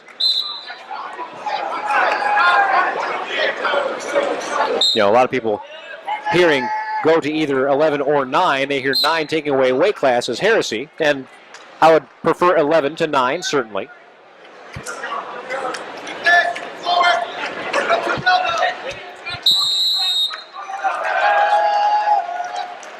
.35 seconds to go.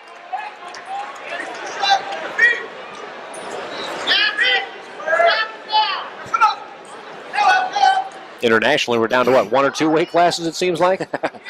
Well, it's either 7 or 8, but I don't think it's that many. I think freestyle is down to 6. well, it has also to do with qualifying.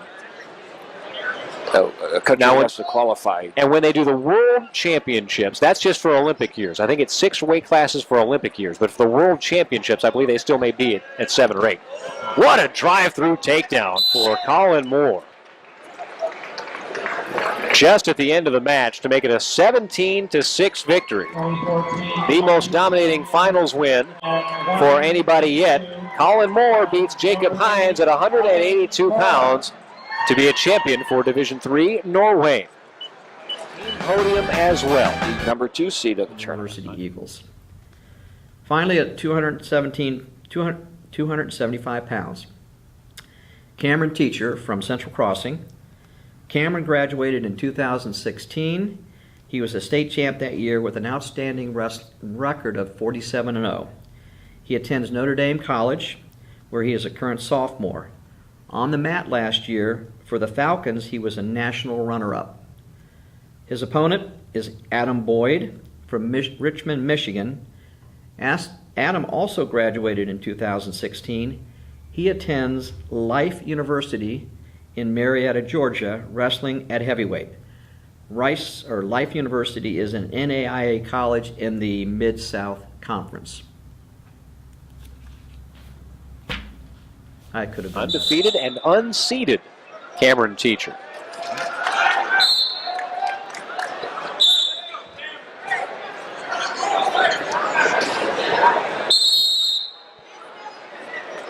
Talked about handwork earlier, beating the 1, 4, and 3. Teacher has a chance to beat the 1, 4, and 2 seeds in the tournament as an unseeded wrestler. If he wins a championship, you would think he would garner some serious consideration for most valuable wrestler. Both of these guys are chunks. Pretty solid. Pretty no doubt about that.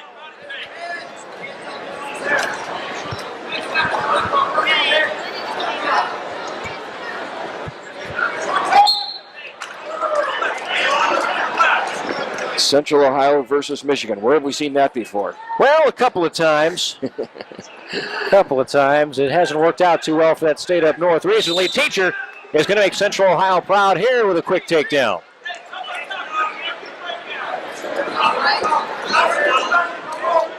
By the time you see this show on the Education Channel, we'll know whether or not Ohio State is playing for a national championship. Teacher with an arm bar. It's going to be stopped for potentially 45 seconds to go in the first. Teacher riding a little bit high there. Boyd unable to take advantage.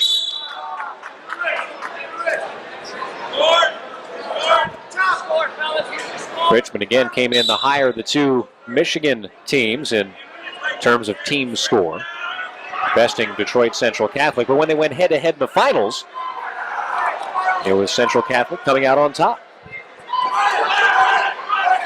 Came in over Scottsko.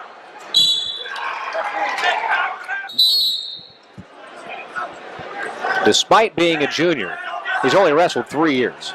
And now he's in trouble. Boyd has that leg. Teacher trying hard with the underhook to keep a hold. 1 second. He hangs on to remain on top, 2-0.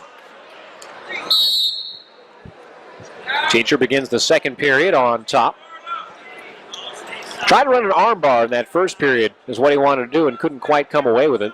Looks like he wants to do it now a little bit too far across the body. Rather see him more shoulder pressure on the back of the scapula to try and pry that arm out. Now finally he does get the arm of Boyd up on his back.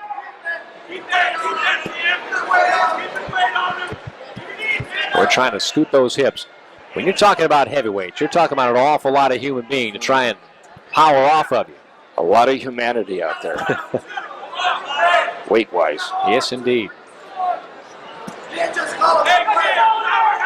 Stall call now on Boyd, the bottom man.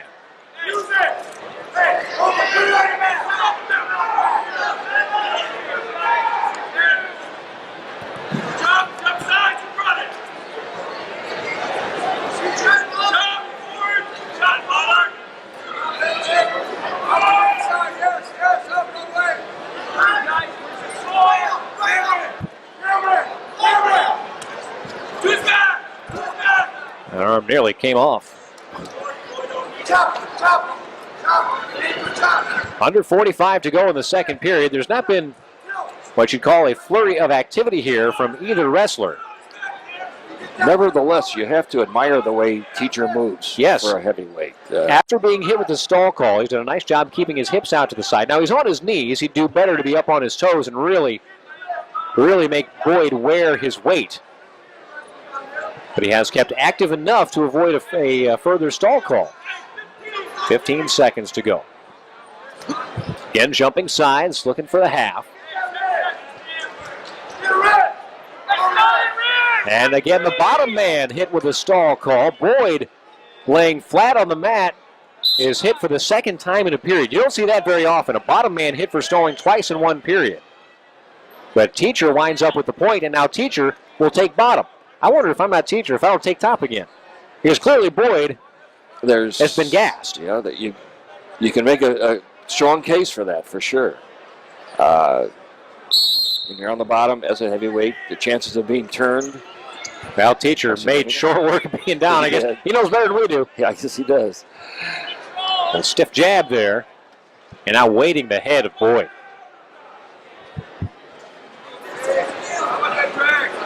Teacher, the unseeded junior, looking to become a champion here.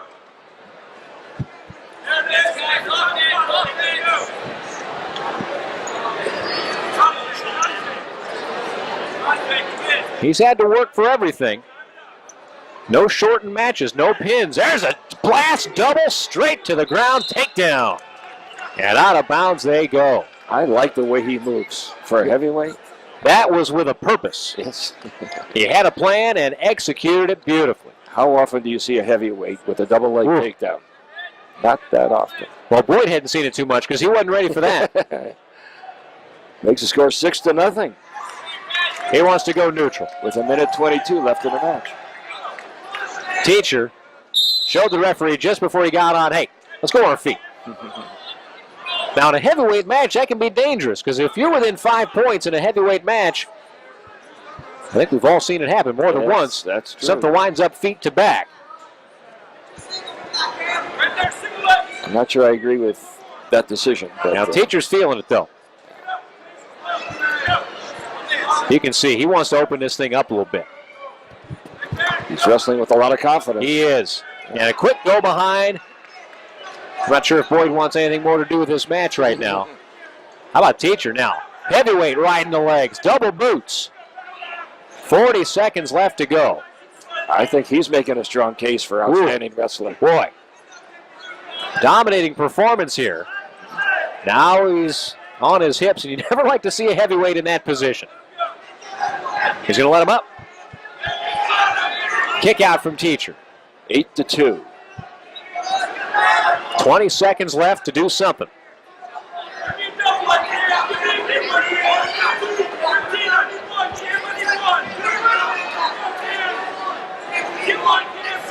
Under 10 now. Teacher drops to a single. Can he finish with 5? Going high level. 2 more. No points as the period ends.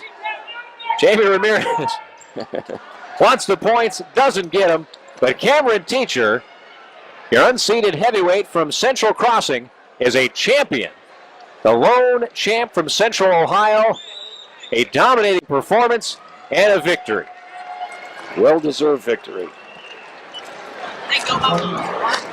So that'll wrap up our activity here from the Medina Invitational Tournament. Cameron Teacher becomes Central Ohio's lone champion, and he did it in very, very impressive fashion, winning over the first seed, the 4th seed, and the 2nd seed in the tournament to be the winner. Central Ohio had a lot of strong wrestling here today, and we hope that you have enjoyed it. I hope you'll be with us next time as well. All season long here, Central Ohio Wrestling, and this has been Matside.